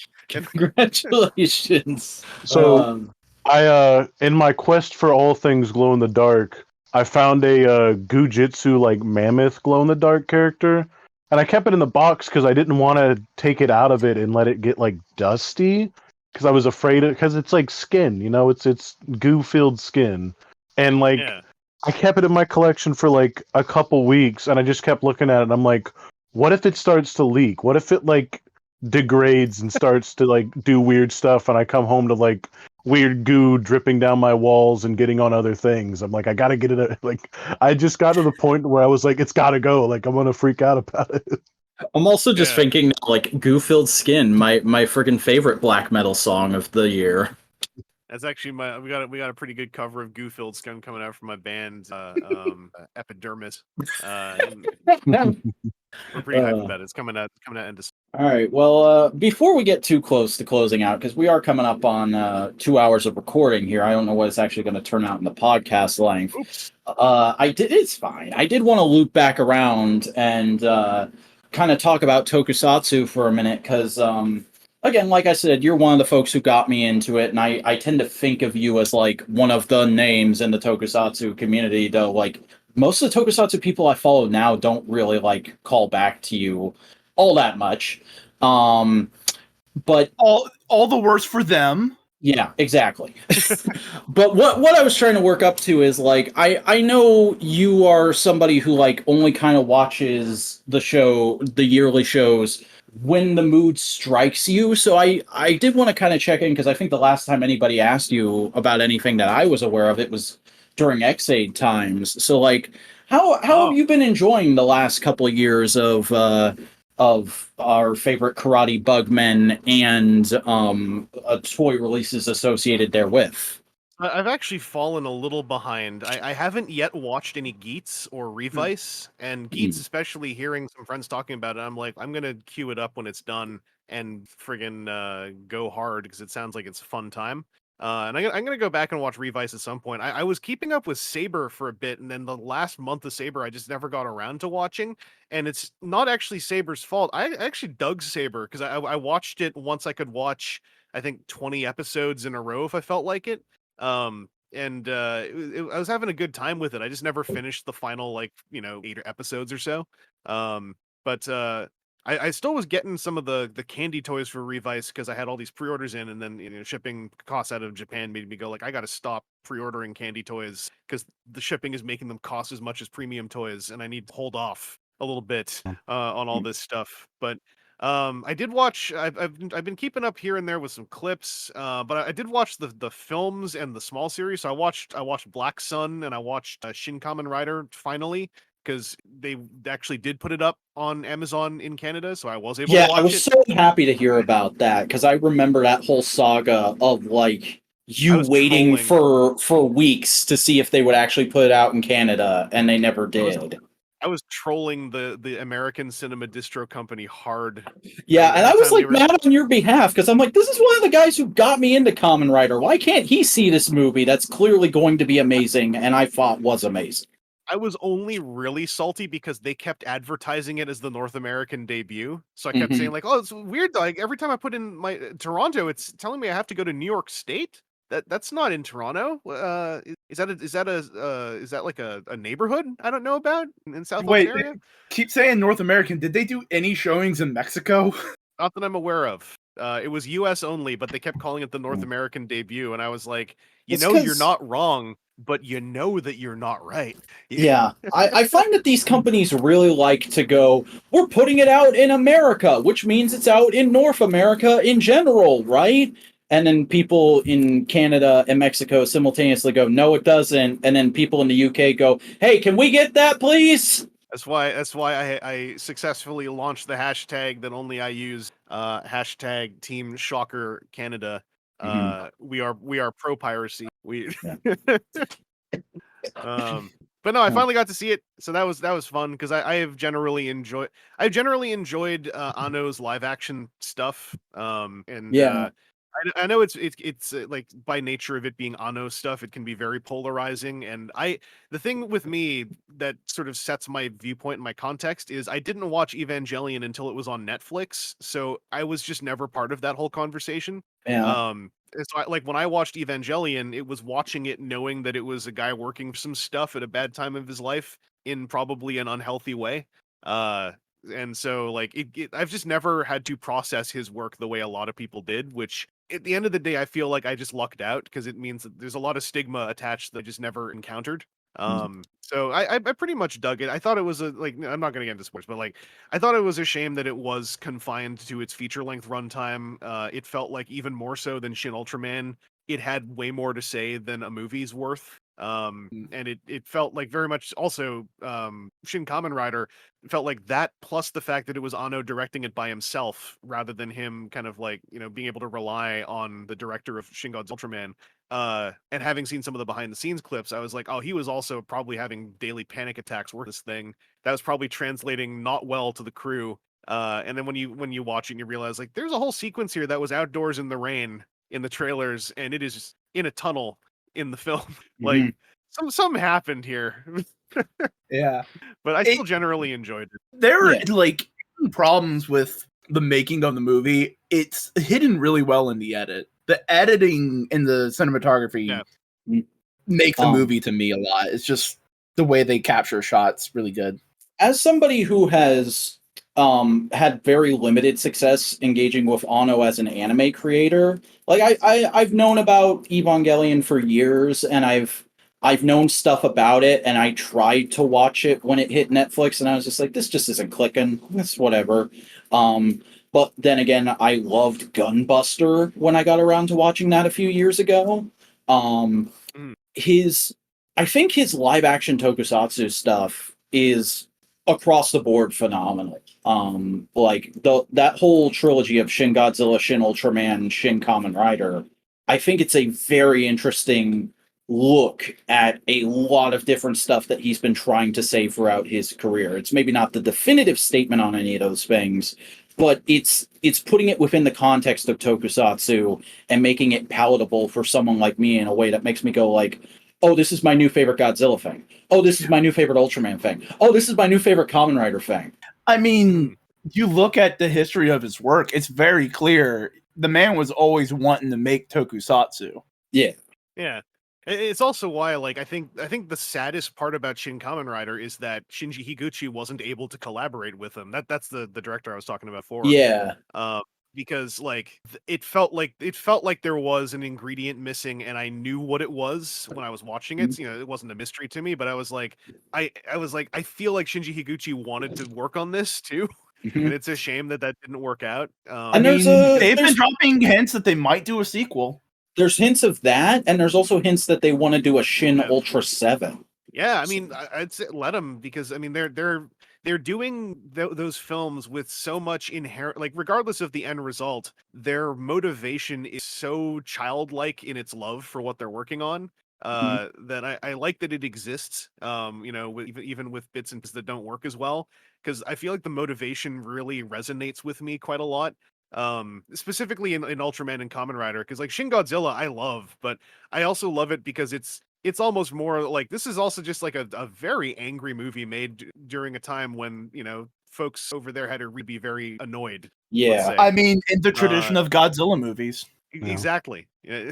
But yeah, I'm hoping that they get to do. It sounds like they, you know, the films did well enough that they're not like, you know, getting the Toei or Tsuburaya like green light of like do whatever you want, but that they have the option available most likely. And it also sounds like any kind of delay is partly just for the sake of like taking a little pause. From what I've heard, each one of them has been like a box office smash in Japan and like a minor success state-wise in terms of a foreign film.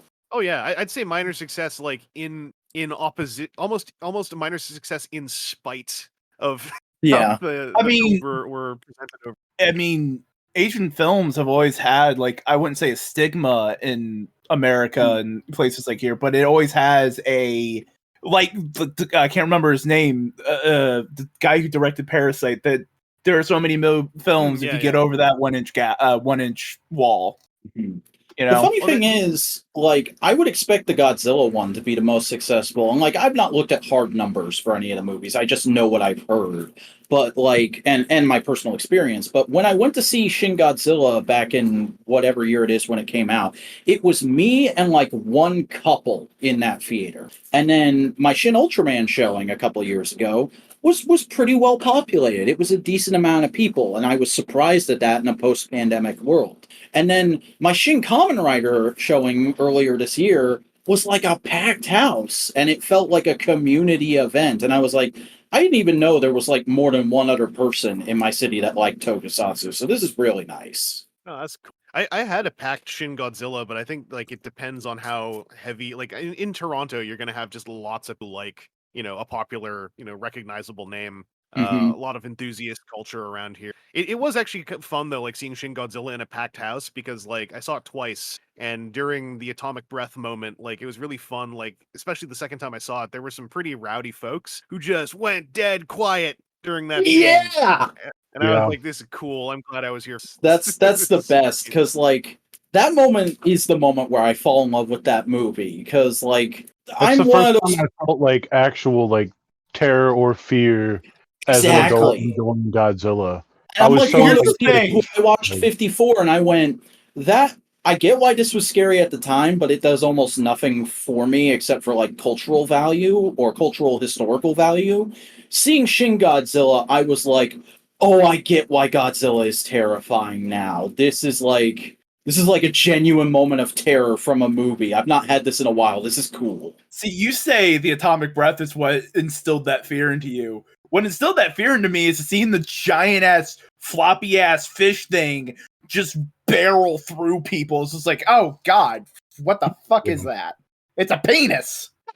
It's just puking radioactive heated blood out of its neck slits, looking like it wants to be petted. I bought I didn't buy like the repaints, but I have 4 Shin Godzilla monster arts. I needed all stages. I wanted to do that so bad at the time, but that was in a period where I was pretty short on spending money.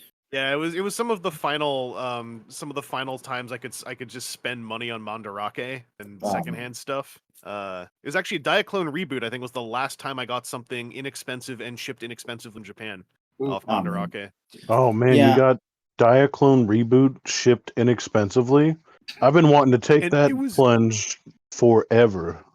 Yeah, it was in like 2018, 2019. I was kind of getting into it and just hunting through Mandarake and then like the last thing that ever shipped from them to me was like a Waruda Raider, like the one of the add-on pack parts for I think the Raptor head version. And like it was like 4,000 yen and like 1,000 yen shipping, slow shipping, and then that whole world doesn't exist for us.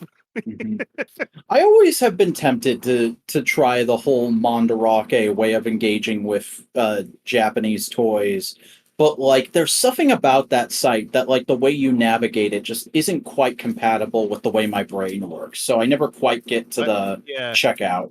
You gotta be really good at having multiple carts that don't interact, and the site is better now about understanding Romanized words going in the search terms, because for many years you also had to know how to search for the same word in different Romanization, and then you had to know how to find it and then switch the site to Japanese, then highlight the proper katakana and search for the katakana to get the full listings of stuff. That used to be my trick back in the day.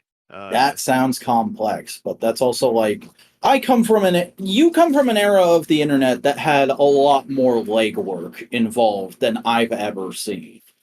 Yeah. Oh, well, it also I learned katakana really fast in high school, so like it helps being able to read it because that's where all the funny English words and brand names come from. But like also going back to that Vadiosonic episode, I remember this still sticks out in my brain sometimes of like you referencing watching Kamen Rider via IRC chats.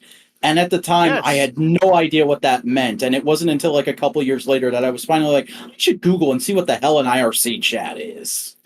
Back then, I got into Kamen Rider before anyone fan subbed it on the internet, like a few months before. So like, people had fan subbed single episodes here and there, but TV Nihon did the first fan sub, and I was in their IRC channel before they launched it.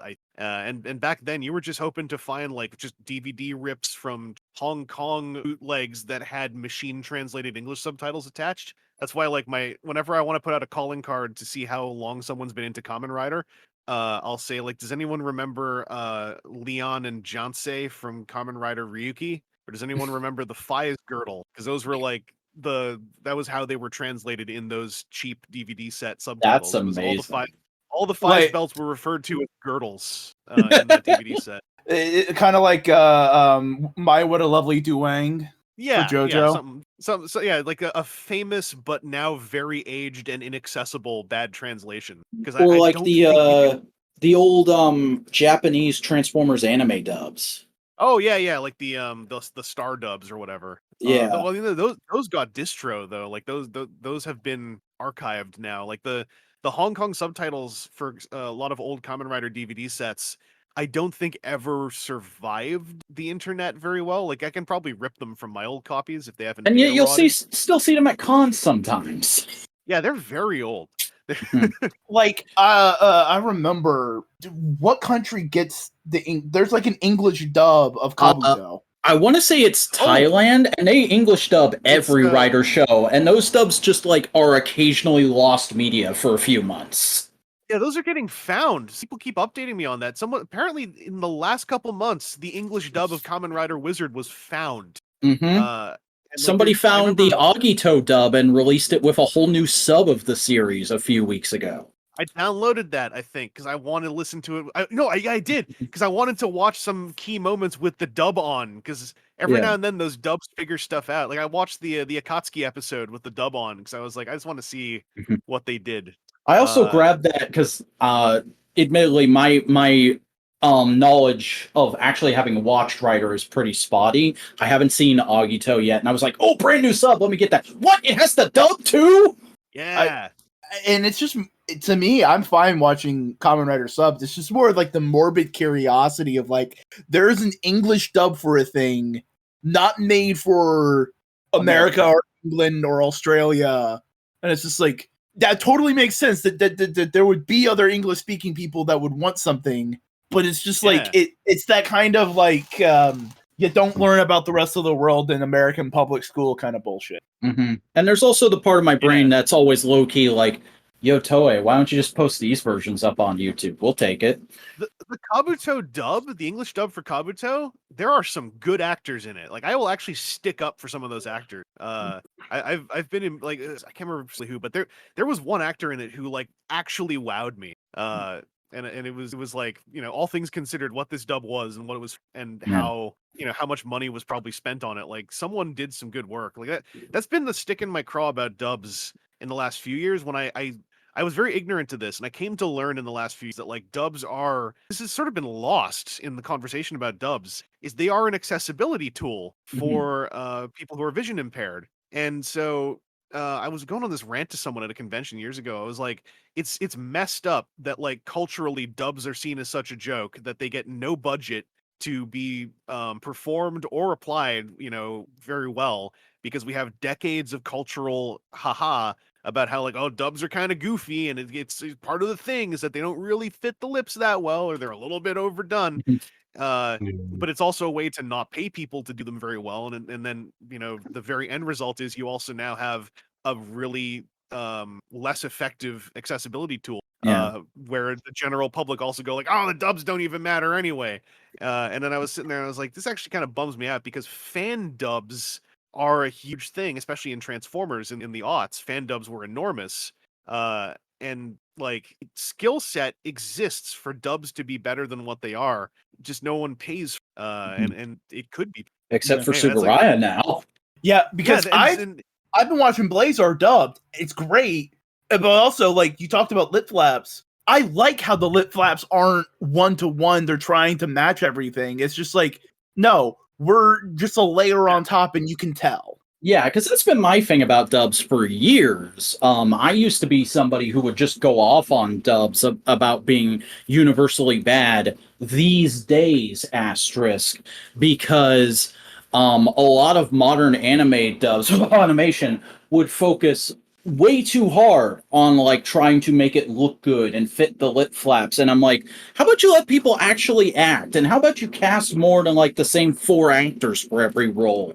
And I used to be so against anime dubs because of that. But in recent years, like, Toku dubs have been making a slow but steady comeback and getting really good. Like, I watched most of the Zet dub and loved it. And these days, I will watch Blazar subbed the day it comes out.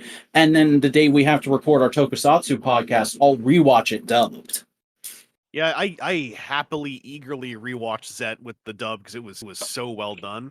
And to the point about what you're talking about with like those, you know, Funi dubs or whatever, like the points you're bringing up, that's also what I mean. Like, they only had 4 actors. They basically machine acted them to beeps, and they'd give them like 1 take. And it's because they didn't want to spend much money. So they were like, hey, we're just get you 4 guys in, and rather than spend time with a voice director and really going into it, just talk to the beeps, please. We'll give you 2 tries, and then we'll just fix it in the edit. We don't really, whatever. And it's like, yeah, that way we spend way less money on this thing. Whereas when you look at the Zet dub, like, the thing about the Zet dub, especially, I've only watched 1 episode of Blazar, so I haven't kept up fully yet. Is they do, so having edited for some French dubs, they actually do follow the lip flaps, but only a little bit. It's only to the point where you wouldn't really notice it. And it's a very fine line in like professional editing for dubs, which is, you don't make it match the lips perfectly, just make it match enough so the viewer's brain doesn't get derailed and go like, hey, wait a second, that guy's mouth is closed and he's still talking. So you just try to make sure it times with like the start and finish of sections of mouth movement, but that's it. That's why also like trying to hard time it to anime dubs never made sense to me, because like those are often not as involved as an actual physical human's mouth moving.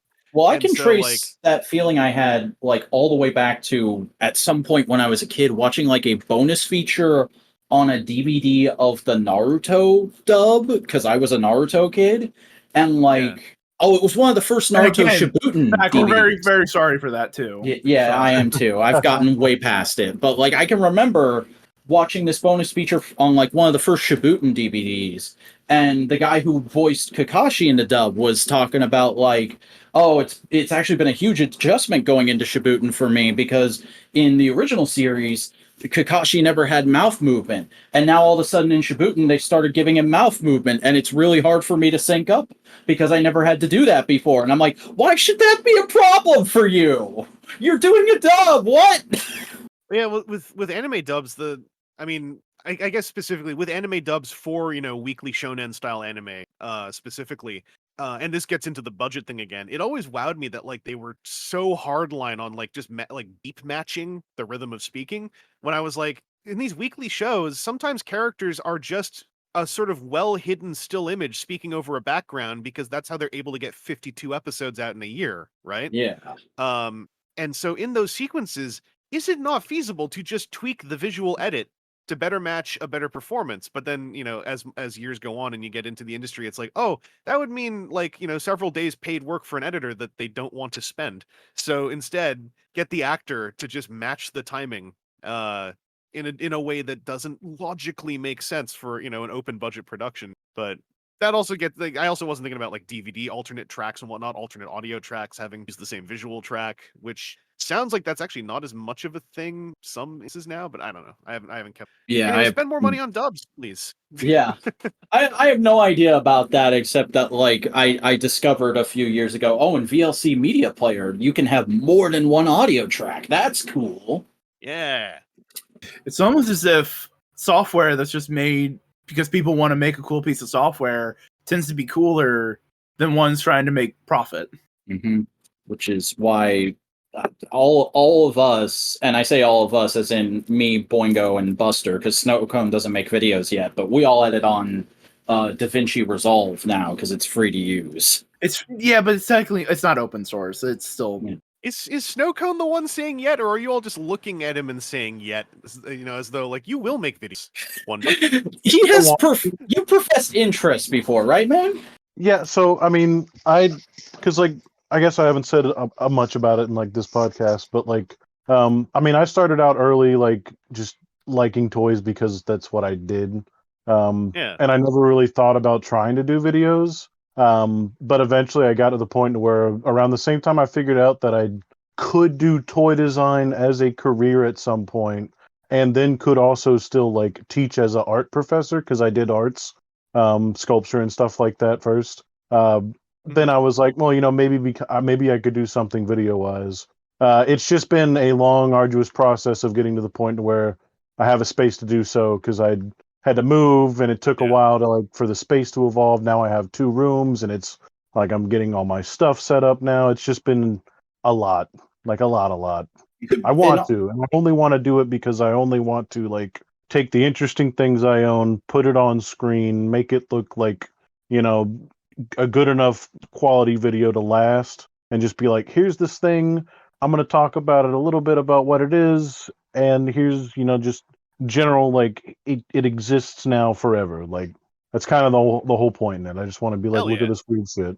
An ongoing arc of modular media I enjoy is just like the every couple of months check in, like, hey Cody, how close are you to making videos?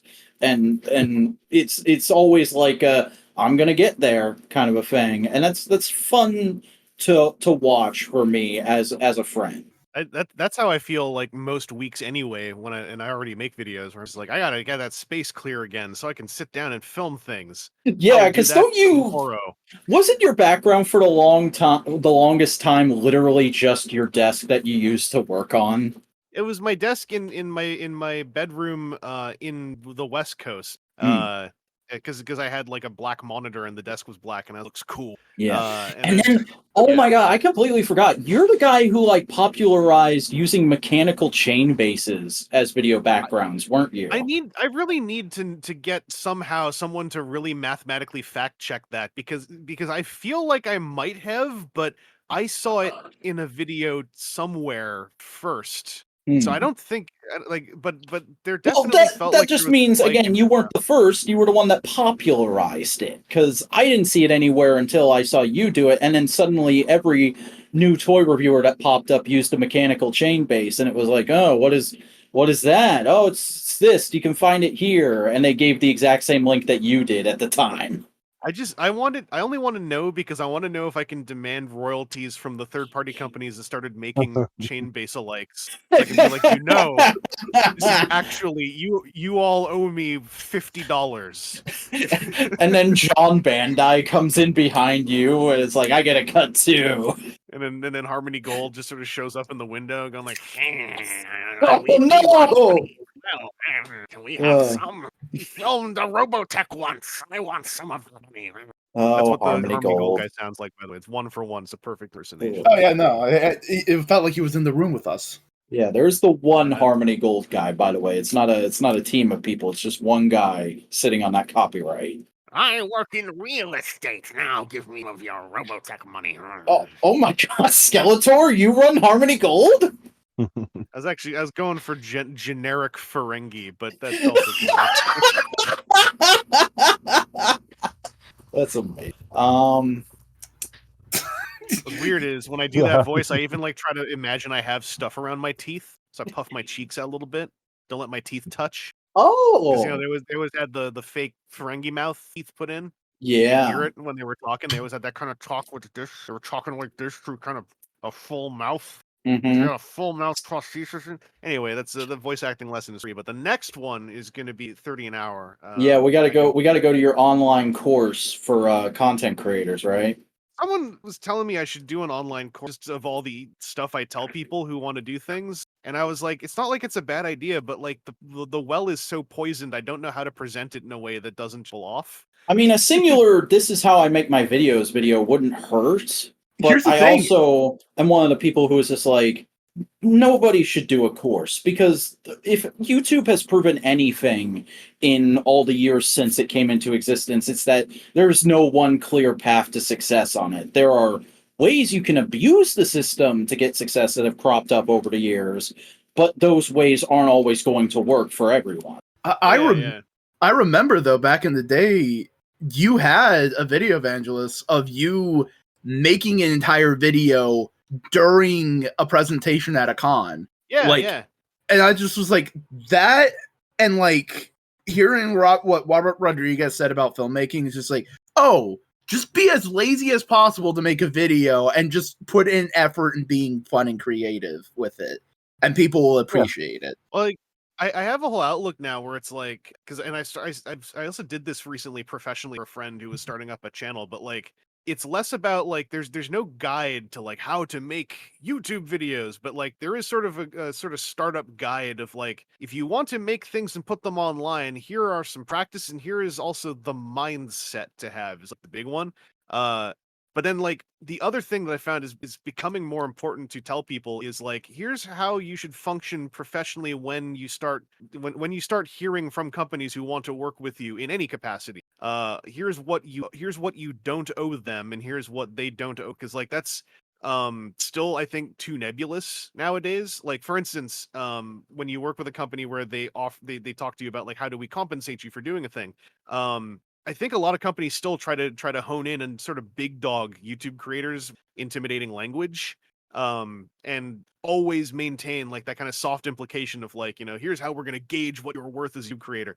And my big thing I try to tell people a lot is like, what you are worth is your time, not what your channel is. Like if they're coming to you to the degree where they want to work with you and figure out like either monetary compensation, you know, some kind of actual like professional deal that isn't just review samples, you have to make sure that you are worth time and you're not worth subscriber count or view count or whatever, because that's all that, like when it comes to paying for media, that is all that money buys is time. And then where they decide to spend that money on someone's time is up to them. But like it bums me out because like I've still seen it where like they'll, you know, a company might go like, hey, I want to pay you because you have this many subscribers. We want to pay you this much for a video about a thing. And it's like, they aren't even taking into account how long you're going to spend on the video. So like I've seeded to someone once before, like, here is a quotation template based on hours spent so that you can tell them based on an hourly rate what you will charge them for your time. And that's something that's the kind of thing where I was thinking like, if I were ever to want to like try to educate more people in at least the toy space, that's what I would want to do. It's that, and my other big one, if you're sent a review sample, you still don't actually owe a company anything other than coverage at some point, but you're not on their clock unless there's an agreement made beforehand. And especially if it's for review, you just owe them your thoughts on a thing. But even then, that sample that they sent you, unless they're a small, and this is when they're a big company. If they're a small indie company, it's all different. But if it's a big company, what they sent you is a written off promotional item cost that they specifically should not care whether or not a specific one of those yields a specific amount of covered XYZ, blah, blah, blah. Anyway, that's the free sample for my course. You can, of course, it's alpha male toy bros.ca Oh no! is the Patreon. For 5 easy installments of $39.99. Or 1 Bitcoin. We actually take it entirely in Bitcoin because we think it's coming back. But no, like that's the kind of thing where I was talking to a friend of mine who I was telling him about it, and I was like, no, technically, like this is consultation. In a professional sense, with professional clients, I would offer a consultation service, but when it comes to like fellow folks in toy YouTube, I just hope that people would want to, hear a little bit about this so they're not taken advantage of because they started as a creator and now are in a position to be dealing with companies. I've always found companies use language in the hopes that creators think that they're not actually worth very, and I think that's something I'm gonna slam my fist into my palm. Worth fighting back again. In my Yeah, I mean that sounds completely agreeable. I mean, I totally get that because, as we have said multiple times, I'm a VTuber, I'm a streamer, and at first I was excited when you got to use certain tools to get things on screen. One of those is Stream Elements. In Stream Elements, they have like promotional things of like, hey, sign up and do this, and you could get money. And I was like, I was excited. It's like, oh, cool, sponsorships, that's neat. And then I just read it, and it's just like, this feels gross, and I don't want to do it. Mm-hmm. Yeah, and I've always been terrified of that stuff. So, like, a joke I say constantly, I haven't brought it up a lot lately, but I used to say, like, in private to folks of, like, I'm never going to be sponsored because I'm going to tell them, like, okay, if you want me to promote your product, I'll do it, but, like, you got to give me $1,000 up front. You got to give me a free sample of the product, and I got to be able to promote it however I want within the parameters of your bullet points. Thing is, that's actually a really good mindset to have as a base mindset. Like not with any specific numbers, but like I was gonna say, especially with something like streaming sponsorships, you just need to have bullet points. You're like, these are the deliverables. These are how many hours I'm spending on them, and here's what I'm gonna charge you based on those number of hours, with the concept of this hourly rate, but rounded, it's a flat rate. And so something like that, where if someone says, hey, we want to do a sponsorship deal with you for like our t-shirt cannon, it'd be like, okay, first thing you say is this to be a product review, or is this just a sponsored plug of the item appearing? Because I might not be comfortable with that, but I might be comfortable with a product review. Or do you just want an unboxing and first impressions that is specifically not a review? So I've written a quotation, it was not picked up, where I was like, this would be for an unboxing and opening impressions. Also, I would reserve the right to critically review this in a separate piece of media after the fact. Was like a bullet point that I added in. And stuff like that, I think is because it is scary, and that's also why I try to spread more awareness of how to approach it. So it, like, if you're ever in that position, it's not scary. You're actually going to scare them by being able to go like, oh yeah, well, here's my quote, and here's my offerings of deliverables, and here's my amount of time I'd be spending doing those deliverables, and here's my rate, and what I would be doing per item, and is that agreeable to you? Of course, it's negotiable. And in some cases, you might find a company goes like, well, actually, we were just hoping you would do it for free. And then you kind of go like, well, then why didn't you just say review sample? Why did you say something about a quotation? Because I'm happy to do a review sample as well. Just make sure you're using the right language. And then, you kind of, you flip the big dogging around, and then they're like, okay, yeah, we just meant review sample. And it's like, okay, cool. Then I'll just do a review sample. And that's one of the things I've always really appreciated you for as like a presence in the online content creation space, not to sound like somebody who works for YouTube. You are somebody who, like, you do YouTube very regularly, and it's very much a hobby that you're into, but it's also never been your main source of income, even though you could have made a push for that at certain points, I feel.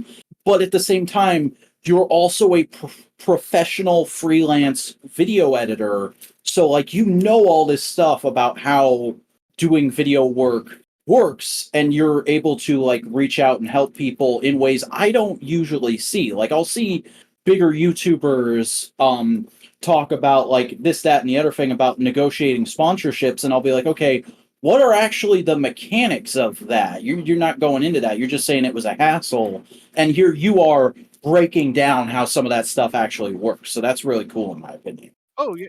I do it like I have a couple of reasons. Like, is first, I always want the option to feel like it's there for like if I ever had like a better space to work in and like a better brain to use to do the work, to like be able to do that pivot if I really wanted to and feel like it was feasible. But also, and this is a big one, is I think that the more of us in the space of, as creators, the more creators who feel equipped to deal with this stuff equitably and to make sure it's a fair deal for the creator and that their time is respected specifically, is then it's better for everyone because you normalize that as the way you interact with companies who might want to sponsor you or sponsor other creators in the space. And so by trying to seed that knowledge out, I want to establish that, like, if someone comes into the toy collector space, they're not going to come in thinking like, oh, these are a bunch of kids and a bunch of wash-ups or whatever they never dealt with a company. I can use big words at them and they'll be scared and they'll do whatever I want for like, I'll be able to pay them like $200 for, 30 hours of work or whatever.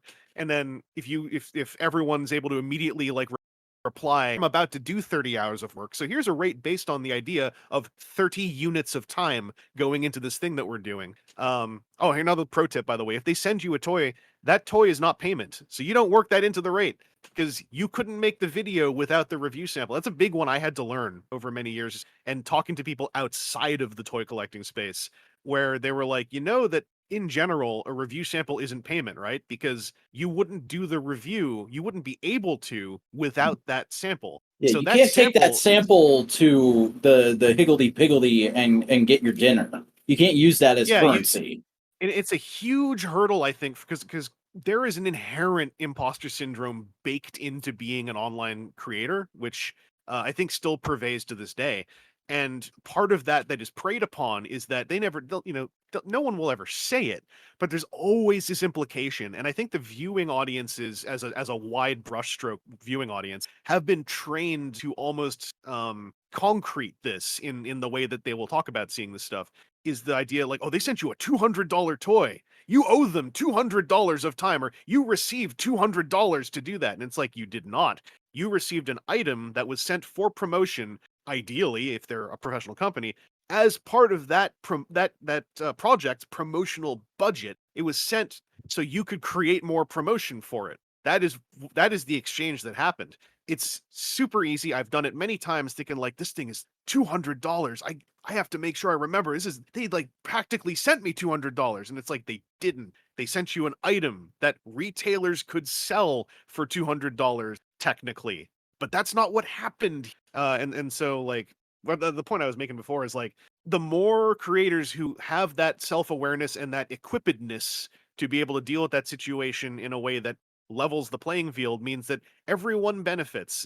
That's the thing about YouTube creating. I've always believed that like, I think generally people agree with it, but like you always get the vibe that like, people want to hold on to their secrets, hold on to their sources, or, I want to hold on to my viewership. But like in a space like YouTube, the more collaboration and the more knowledge share that we have, the more everyone benefits.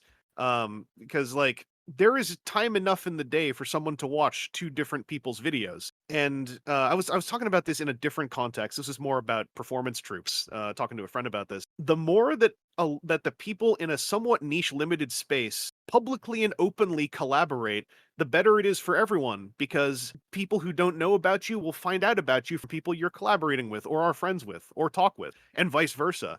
And there is no, like, if you ever see someone where you're like, this vibe has been there before in YouTube, where it's like, this person's trying to quash their competition and make it so they're the only game in town for this subject.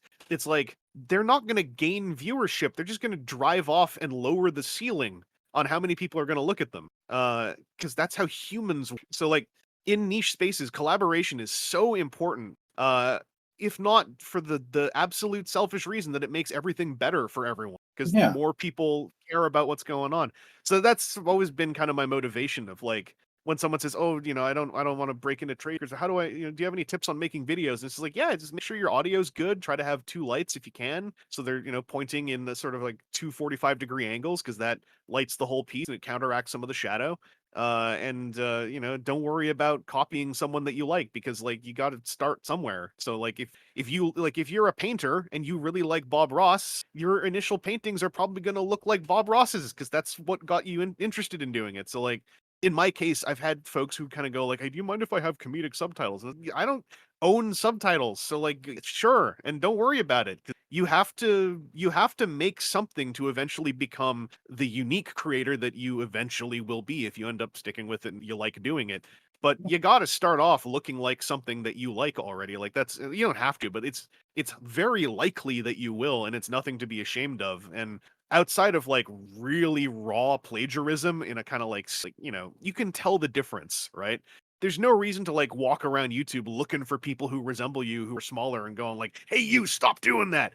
Because like the only time to do that is, again, when you see the raw toxic plagiarism. And if you can't discern the difference, you gotta learn how. It's almost your prerogative if you're on that level, right? So I And I'm forgot the super point I was glad. making, but I'm super glad to hear you feel that way, because that's also like one of the core ideas behind this channel has always been like we very much want to be like a nexus for people. Like, yes, myself, Boingo, Snowcone, and Buster are like the members of this channel, but we also want this channel to feel like an open source thing where people can show up and distribute their ideas about content creation or the properties that we're all interested in. And that's sort of the whole reason behind doing these guest episodes. So to hear you speak that way is really reassuring to me, I think. oh yeah, I mean it's just so important, because and this is going back to because I mean I'm only a professional freelancer, and it still takes me a second to say professional in front of it, because coming from YouTube, as I said, you have a very ingrained imposter syndrome on everything you do when you come out of like online media making. But in film school, one of the most valuable moments I ever had was when one of our instructors was talking to us about, we had a business course as part of our curriculum. And at one point, someone was just like, "So what should we like? What's the minimum we should ever be paid for doing like, let's filming or editing?" And he just said like, "Oh yeah, minimum $20 out of film school, should be 25. Never go under 30 once you've had a job." And like that's all it takes. But that is one of the most singular important things, because in creative fields, like it's really implied by the non-creative people in those fields who run a lot of things that no one ever tell anyone what they're worth, so they can try to squeeze more value out of, especially younger or less experienced creatives. So like I've always taken a lot of, small pride in, when I'm on social media, every now and then just saying like, "Oh, by the way, if you're going into editing for hire, you are worth at least $20 an hour, and that's only if you're fresh out of school or working like, your first job or something. You should really fast be worth 25 an hour, and at a certain point, you should not be worth less than 30 an hour, or you are being taken advantage of." And then, and obviously there's going to be flexes in there. Like right now, as an editor and videographer, as a freelancer, I have been worth 50 an hour at times. But if I'm working for someone who I know can't pay that because of the scope of who they are and what they're working on, I try to figure out and find room to work with them at a rate that is like fair to me, but also realistic for them, and not being like, maybe not doing like, I'm not going to do the 100%, it's all me, all in on this project, but it's like, for this lower rate, I can at least cover what you need for this thing, right? And so again, like just trying to make public the notion of like, hey, if you're working in a creative field, you should be worth your hours, not worth your end results. Like that's just a really important thing to say over and over again. Your time is worth more than what the end result is. Because in creative fields, time like can get away from you, and you can really like. It kills me that art commissions, I've seen people go like, "Yeah, I can do like a full color piece for $20." And it's like, you did not spend 1 hour doing that, though. I know for a fact you spent at least 4 hours on that. And it's, I can't change that world now. Like art commission flat rates being low is just a thing, and it's how anyone can even get people to commission them. But I always just want to yell, like, are we all at least aware and self-aware that that took at least 2 to 4 hours to do, right? Like, at least tell me that we're all aware that there was And an I hour also found. I have a distaste for that because I also know that hurts the people who do charge more for those types of things. Like we had a guy on the show last year, Body Art, who I communicate with on Twitter sometimes, and he recently did a thing where he was like, "Hey, I haven't drawn anything in a while, and I need to get back into it. Can people just send me a bunch of random ideas for sketches?" And I sent him one, and I thought the sketch looked really good. So as soon as I got my next paycheck, I was like, "Hey, man, would you be up for coloring that?"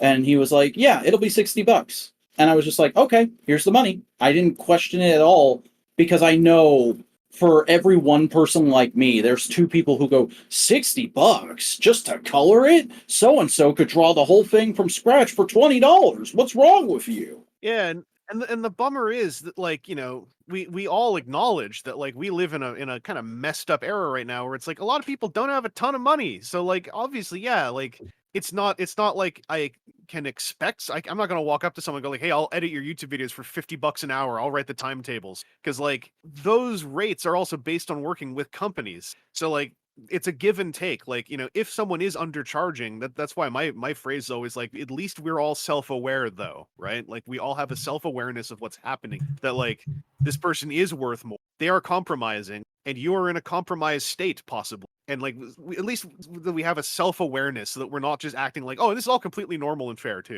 Like, as long as self-awareness is there, at least I'm like, yeah, like, everything's got to be flexible to a certain degree. But yeah, like, when people just get grumpy, or they're like, how dare you charge $60 for a full coloration of an image? It's kind of like, it's like, dog, what are you paid per hour at your job? Like, at least apply that, right? Mm-hmm. Like, on a very similar thing is, like, I have a friend. They are a great, amazing, wonderful artist. I love their stuff. And they make VTuber models, like the really nice 2D moving ones. Because right now I just have like a little PNG GIF guy. I was like, all right, I know you. You will look at me as a friend, and you will probably want to try and lowball yourself because you want to help a friend out. What is the actual number for, like, if I wanted you to do the character design and the model and rig it and everything? And they were like, $1,000. And I'm like, cool, I'll start saving for that. Yeah, that's beautiful. Like, and in that same context, it's like, if you're, I mean, this is a weird way to put it when it comes to creative commission, but, like, in a vacuum, like, if the situation is like, man, I need this done, but I can only afford this, and a friend goes like, I can cut you a deal to do that, no, like, knowing your situation, like, when communication happens and both parties have that self-awareness of the situation, it's like, of course there's room for flexibility. But yeah, as you said, it's like, some artists just that they're gonna not tell you what they're worth, and they're gonna lowball themselves almost reflexively. And I think part of it is the culture of art commission that has grown, not just online but also professional creatives get treated. I mean, That we it keep is a talking thing about all we're this fighting. stuff. Meanwhile, in LA, a prime example of all of this is happening. Literally massive strike because a whole lot of creatives are kind of like, no, screw this, we're done.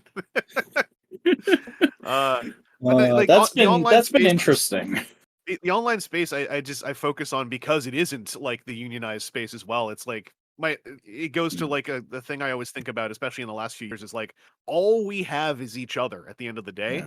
So, like, everyone's gonna, like, look out for each other a little bit where possible, where reasonable. And when it comes to people who do creative work, it's like, that's one of the ways where people undersell themselves the most. And when someone can afford to just say, like, no, I don't want you to undersell yourself, I want to know what you're worth and pay you for it, is, like, one of the most beautiful things. Like, there's a YouTube creator, Tolarian Community College in the Magic the Gathering side, who makes a point of just saying, like, I pay this person, and this person. I pay for these people to come out to collaborative things. I have a studio space, and I pay for. Just saying that they pay for that stuff helps normalize the idea that, yes, you do actually. Yeah. Or like Boingo and I both watch a channel called Comic Pop, and I can't remember when it was. It was like a year and change ago now, but I was watching one of their videos, and the main guy on that channel, Sal, just said like, "Oh yeah, I'm always really appreciative of our patrons,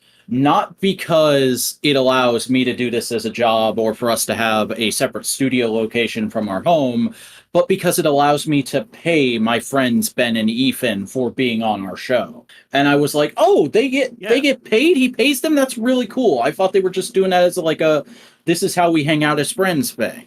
Yeah, and like it's it is a hard conversation to just have without including the part about like everyone also knows their situation, aware of what they're worth. And so you can have folks who just will, come out and record podcasts as long as everyone's cool with it and no one is feeling taken advantage of. It's all fine. But then like once someone is in a position to really push something and pay people for their time, I love it when they publicize that they do that, because in the offline creative world, it is so normalized to keep what you're paid to your chest and not tell anyone. And I've always asked people like why, and they're like, it's just kind of implied. And I'm like, I bet a nickel it's implied by the people who pay you so that they don't have to pay a normalized rate that they don't want to. So yeah, it's hugely important. There was I'm kind of being reminded of like there was a whole thing about not a controversy, but there was an unclear thing about the state of like a paid editor for one YouTube channel. And I remember I checked out what that story was. And the entire thing was just that everyone involved was green and they didn't know what they were doing enough to have paperwork. So everything was handshake agreements, and it of course got confused. That's the other tip I would give if you ever are doing online media making and you get into having a team or having a paid editor. Write a contract, or at least not even a contract, write a quotation that is agreed upon, just something on paper that defines the word I used before, the deliverables for the amount, so that there's no confusion. I mean, we have for all of our shows, there's always like a Google Doc that I use to manage like what we're doing and what all is going to happen in something. And whenever I hear like people are surprised by that, I'm like, why?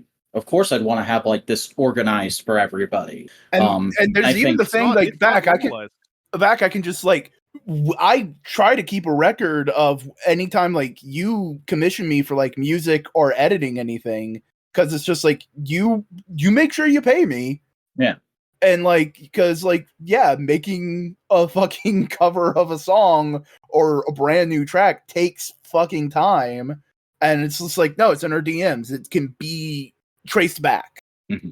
Yeah. Traced value. Yeah, you want to know what happened, and especially when you're working, because especially in the online space, so many people who work together and collaborate also get along and are friends. And like the worst thing that can ever happen, you can see evidence of it, cases that occurred over internet. Worst thing that can happen is when someone doesn't quite understand who's being paid for what, and then a communication breakdown happens. What can tear people apart faster than money that feels like it's owed, right? Yeah. So yeah, that's write down what you're doing if you can, try to, especially if money's involved, have a paper trail, have an agreement. Contract is a loaded word. You don't have, if you can have a contract, it's great. But even if you just have a quotation, at least have a message that makes it clear, like this is what I'm going to pay you, or I can pay you, or I can't pay you. Like literally when I emailed you asking if you would come on the podcast, I had a section in the email, and we have a standardized email that we send out to everybody that I drafted up and we all agreed on. There's a section in there where I say, like, unfortunately, our channel is so small at this point in our history, we're not able to provide you with any like compensation, I think it is, but we'd be happy to promote anything you're doing if you'd like us to. So like if you had come in and said like, hey, I'm happy to be on the podcast, but we have to get a plug for WTF and at TFW, and I'd have been like, okay, we're doing that at the beginning and at the end and anywhere else we can work it in, because I'm somewhat good at that stuff. I got a free one. I win. That's how I treat all my friends. It's like whenever a creative friend pops in to anything that they do, I try and drop like, oh, this person does a webcomic. It's right here. Read it. Go do it now. This person does the video. Here it is. Because like, even if it's not like work promote like kind of thing, it's just good to just shout out your buddies. This reminded me, like the specifics of the editor thing I read about was like one of the communications was like, can you do this editing and I'll pay you?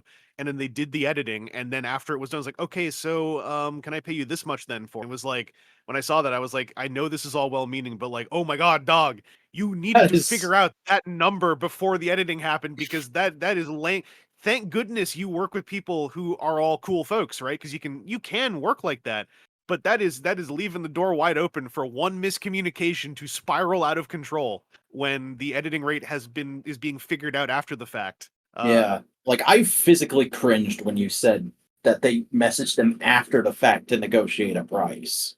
Yeah, and it was all like I should say, like in this case I was looking at, like none of it was done with malice. Like it was all being done in good faith. But that's what I mean by it was also like demonstrably happening with inexperience. It can only work with good faith. Yeah, and that's again the root of why I like to talk about this stuff, is to try to at least like allow for some people to be able to skip that time where they made an inexperienced error that could have been a really bad moment for them and possibly another friend they were working with. And skip that step through knowledge share. I am big on knowledge share. The moment I was talking to a few more YouTubers, like as of like a couple months ago, I was trying to just like knowledge share as much as I could if I saw any kind of thing where it's like, oh, I'm not sure what to do about this audio, and it's like, oh, like what's your audio setup? I can try to knowledge share that. Like, it's very fulfilling, and it's like it's one of the few things I will do for free.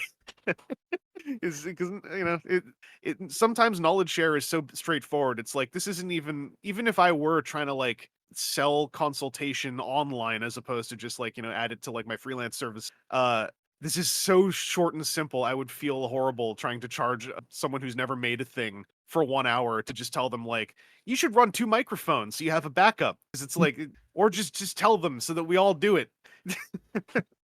Yeah. But we are coming up on midnight in real time, at least in my time zone. So I think like that whole discussion of like the need to have a more not centralized, what was I thinking, like a more generalized idea of how we should be conducting business as creators online. I think that's kind of a good idea to start winding down. However, before we close out the podcast proper, I do want to throw to on our Twitter at the Modular Media. We do like to make a post on a day when we're having a guest to ask if anybody wants to ask any questions to them. And I will go ahead and just front load and say we only got one reply this time around, and that might just be because hey, that website's not doing too great right now. But Do you know what it's like trying to disseminate about a YouTube video on there right now? Because I had to piece together. I just had to do that this afternoon. I had to piece together and talk to some people where it's like, yeah, it seems the thing to do is make a post saying a video is up, but not have the video in the post, then reply to it with the video, and then quote tweet the post with the video in it. And between those 3 vectors, you might get the same result as a few months ago just posting a video in one post. Also, you need to ask for retweets, and a day later, you need to do a post that has hashtag in case you, or I'm sorry, hashtag IUYM, whatever the fuck the acronym is in there. It's so messed up. It was the first time I had to do a tweet where I had to tweet about a video and specifically not paste the link in because it was better for the discoverability. Just friggin' blew my mind. I see people doing that, and I still haven't been able to get my brain to adapt to it. I still do the single post with the next day quote retweet, but oh god, it's so messed up. But getting back to the actual the question that we received, Josh the Toku fan, all one word, at ShinkenRed813, just wants to know, what's your favorite Super Sentai Robo? My favorite Megazord is I was dragging that out because I wanted to cause psychic damage to someone. That's one little thing of mine I've done for years. Oh yeah. Every now and then just call them Megazords to see if someone gets mad at me. But even though we don't talk about Super Sentai on the channel, we still reference mechas when we're talking about Super Sentai as Megazords sometimes, just because that's how it is. I'm trying to do it less as far as being like a big meanie, because at a certain point I was starting to get too mean about that. I'm like, nah, okay, this is bad. These are bad vibes I'm putting out. But off the top of my head, I think my favorite is, for very nostalgic reasons, is still probably the Hurricaneger one. I don't know. The one with the roller coaster on it? The lion roller coaster lion. Yeah. Because that was the first Super Sentai release of a robot toy that I ever got. I got that at a BotCon. And I got like the whole set with like that and the 2 Beatles and the little Furaimaru guy, so they could all like gatai up. And I just love that thing. I haven't messed with it in so long. It's out west at my mom's place still, and I According recently to Ranger Wiki, reliable source that is, the official name is Ninpu Gatai Senpujin. a Sempujin, yes, that's it. The Sempujin and the Gorai Jin, and they combine into the Gorai Sempujin. That's the whole thing. Yeah. Yeah. The bummer is I heard apparently that toy has GPS now. Oh no! And it's a big one with big chunky clicky connectors and big die cast hunks all over the place. And I think I can never touch it again, I think. We gotta get a Super Sentai Artisan release if that's still a thing. I mean, Hurricane is popular. They keep like that one got one of the first 10 years later, I think. Yeah, and they're getting a 20 years later, and they're getting a new toy of the Changer. So maybe. Oh, if they did it with like the articulation upgrade that they're doing for whatever the other thing was, I saw like some other more not older, but like a somewhat recent mech is getting a re-release with joints to resemble the bugs. Kyoryujin is getting re-released because it's that show's 10th anniversary, and there's no official news, but it has been a rumor for like a month and a half now that the Red Ranger from that show is going to have like an arc of episodes where he shows up in the current Super Sentai. Yeah, like if they're getting that for their 10 years later, then like, full on Gorai Sempujin me with Super Sentai Artisan with some joints. Any day. I'm just gonna ask you real quick. How is that the fuck gonna work? Because they're on a fucking weird ass planet. I don't know. Like when we talked about the rumor on Twit, Buster and I were like, I guess he's gonna like catch a ride on frickin' Q Reds or Shishi Ranger, I think is the official name. The Red Q Ranger. He has a little space scooter, and he's gonna catch a ride on that. I caught that like they're in like their own world for this year's, so like that actually opens it up more because then all you got to do is just hurl Legacy Rangers at that planet somehow. Yeah, and that'll solve all the problems of the show. Just go, and then like whoever's gonna have a big moment, they get shot out of a cannon, they land on that world, they have an episode arc where they're like, "Whoa, what's this? Ain't Earth?" And then it's nicely set up for it. Yeah. It honestly, it feels like a little bit like the Decade rumor for Gachard. So apparently that rumor is still going because Masahiro Inoue posted a link to the press conference. He's a good egg, that one. Yeah. He knows how to keep the fire stoked. Oh, that's something I should ask before we close it up in a minute here. As I've said for like the 4th time now. Were you able to catch any of Masahiro Inoue's independent tokusatsu, G-Series? I have not yet. I kind of saw bits of info floating around Twitter, but I did not keep up. I would like to because he gives me vibes of someone who makes things he wants to make, and I want to know what he wants. I'm not going to tell you not to watch it, but we did cover it week to week on our Tokusatsu podcast, and I found it real rough. Did anyone fan sub it? Is it like floating around on a torrent somewhere? They put out official machine subs on the YouTube upload. Like I am 90% sure Inoue himself just like took the script and ran it through Google Translate and added those subtitles to the videos. That's where I say again, did anyone do any fan subs? Not that I know of! Because these days the attitude in the fan sub community is if there's an official sub, no matter how bad it is, we can't do a fan sub.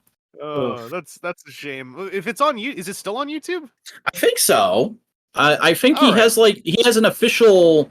He has like a I'm a celebrity, but I just do a YouTube channel, and that's where it got uploaded. I'll check it out. I'll give him a shot.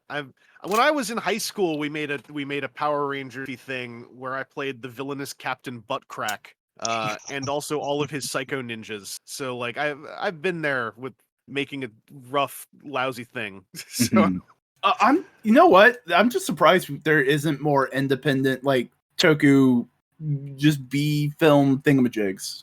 Yeah, there should be. I kind of caught wind that there has been discourse around people who are trying to own that notion.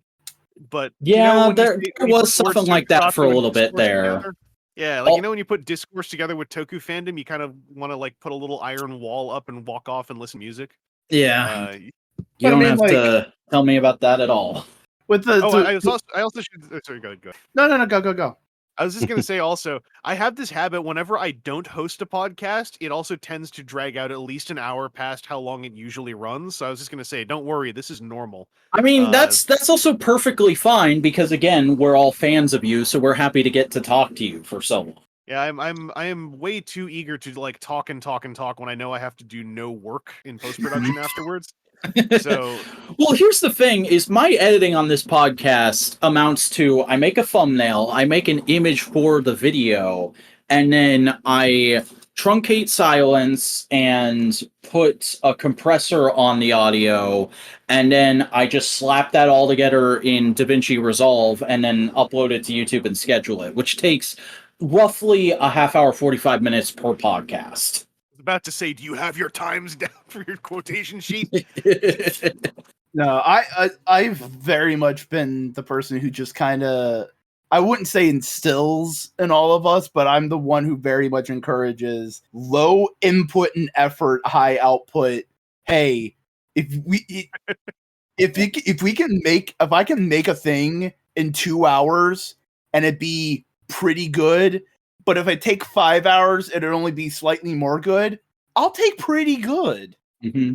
And I mean, my videos on my channel this year, because I made a bit of a stylistic shift this year, are very much, I write down a set of bullet points for the thoughts I have on a thing.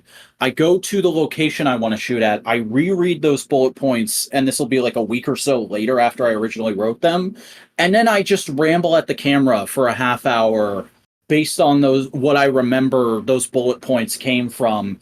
And then in editing, I chop that down to about 15-20 minutes.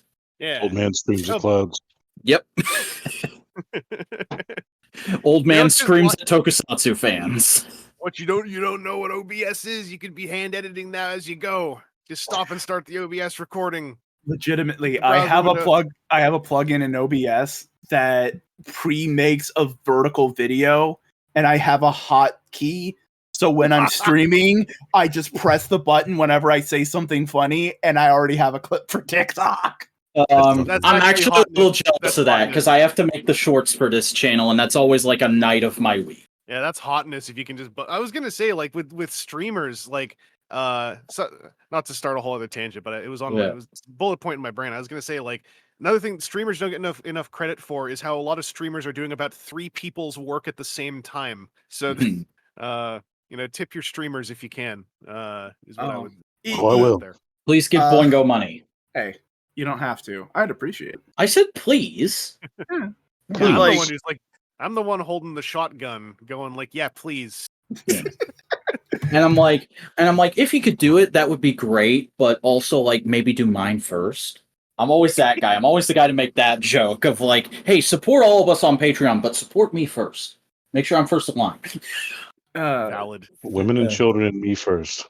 Yeah. It's just fact with a pacifier in his mouth. It's going, I'm a little baby. You got to do me at the same time as the kids, so someone can look after the kids. You don't want all the kids to go out there being orphans while we're all back here. Please think of the children. Yeah, think of the children by thinking of me, the adult 20-something white toy collector. I volunteered, and we all agreed because no one disagreed that I would be the one who initially looks after the kids. You got to look after me first too. Exactly. It's in the paperwork. Oh, you didn't get the paperwork? That's your fault. You should have put your address in when we asked for addresses. Why didn't you fill out your census? Huh? Anyway, I can go on for a while. Yeah, but we are past midnight now, so I think it's time to start closing up shop here. But since you are the guest, Mr. Evangelist, we're going to let you go ahead first and let everybody know where they can find you out there on the internet. Yeah, let me just pull up my 7 social media platform names. Great. Here we go. So the easiest place to find me where I actually do things is I got the handle, thank goodness. I'm at Vangelis on YouTube. If you YouTube search Vangelis reviews, I should come up really fast as well. Over on X, .com. I'm Vangelis on Blue Sky. I probably shouldn't plug that because people are still waiting for invites on Blue Sky, but you'll find me. Vangelis Central on Instagram, Vangelis Central on Mastodon under the main Mastodon hub because I signed up for Mastodon when they were new. On Hive, I'm at Vangelis, and on Tumblr, I am Vangelis Central. I've been trying to post on Tumblr more because I missed Tumblr when it was popular, and so now that it's kind of having trying to share things more often there. Also, we do I host the podcast on TFW 2005 called WTF at TFW. We're catching up now. I've forgotten to post an edited episode for the last like week and a half, but I'm gonna do that this weekend, and then we'll be all caught up. And also, I could preview. I'm actually working on my first OBS essay. I call it that, the OBS style video where you just turn on OBS and you record yourself and you skip a whole step, right? Oh yeah. But I was gonna do this and I wasn't going to, and then I had a conversation with someone at a pub where they fired me up again to do it. So I got to say the whole name with the footnote because this is a bit of a firebranding title, right? I need to preface this by saying that it's not as violent as it sounds, but the essay is more or less why I hate the word content, but with the footnote, I don't mind that you say it, basically. But it's just like I went on a tangent about this at a fan media panel, I think last year at a TFCon, about why like personally I tend to shy away from using the word content, but also like it's like it's not going to change, and I've in this very podcast, like it's not usually used as a derogatory, and I'm not going to ever try to apply someone is clearly well, and I literally only use it because it's the catch-all everyone has adopted before me, so it's more just like a getting in line. This is the term that other people agreed upon, so I guess I'll use it too. I'm just trying to write like a spoken word piece just about like why, like, again, it's more so to promote self-awareness of like be aware of like where that word may have come from, and like it's the word to use right now. It's just like I think my main point is something like just don't call what you make that in your own head privately. Like be nicer to yourself because you're making better stuff than that's cool. I'll look forward to that. That's coming out on the YouTube, right? Yeah, I'm writing it now, so I might chicken out. I'm trying not to. Oh well, it's on a podcast now. You can. People are gonna track you down in 15 years and go like, "Hey, on this one thing, I've been a fan of you for 30 years now, and on this one thing, you said." I want to pat myself on the back. I'm the YouTube creator in 2023 who said I have a thing I want to make where it might have a bit of a firebrand, a little bit of a click inciting title. I'm a little chicken to make it. I don't know if I'm gonna make it. Yeah.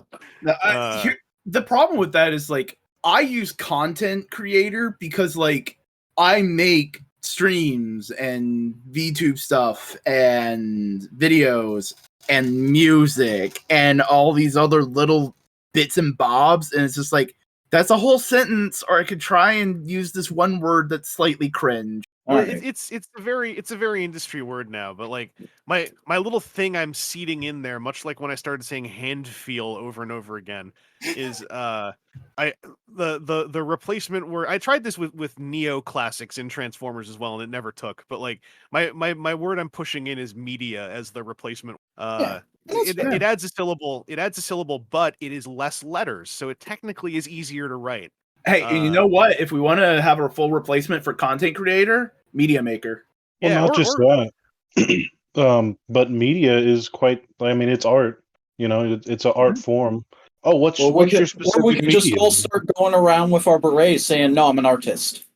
Technically, we all are. I can say that as a professional. Yeah, I will say I like the word creator. That's why I actually have a paragraph in wrote about how like it's kind of a not a paragraph but an ender about how it's like it's sort of sick that like we got this great word creator, this really empowering word creator, but it was immediately bolted onto content in the way that this is all like dating back like a decade or so when I started seeing the word really getting proliferated, but like it is messed up because creator is excellent. Like creator is a word I love use. It's like that's a hype up word. Like that's getting us up. Like we're not just I'm not painting. I'm creating. Much like the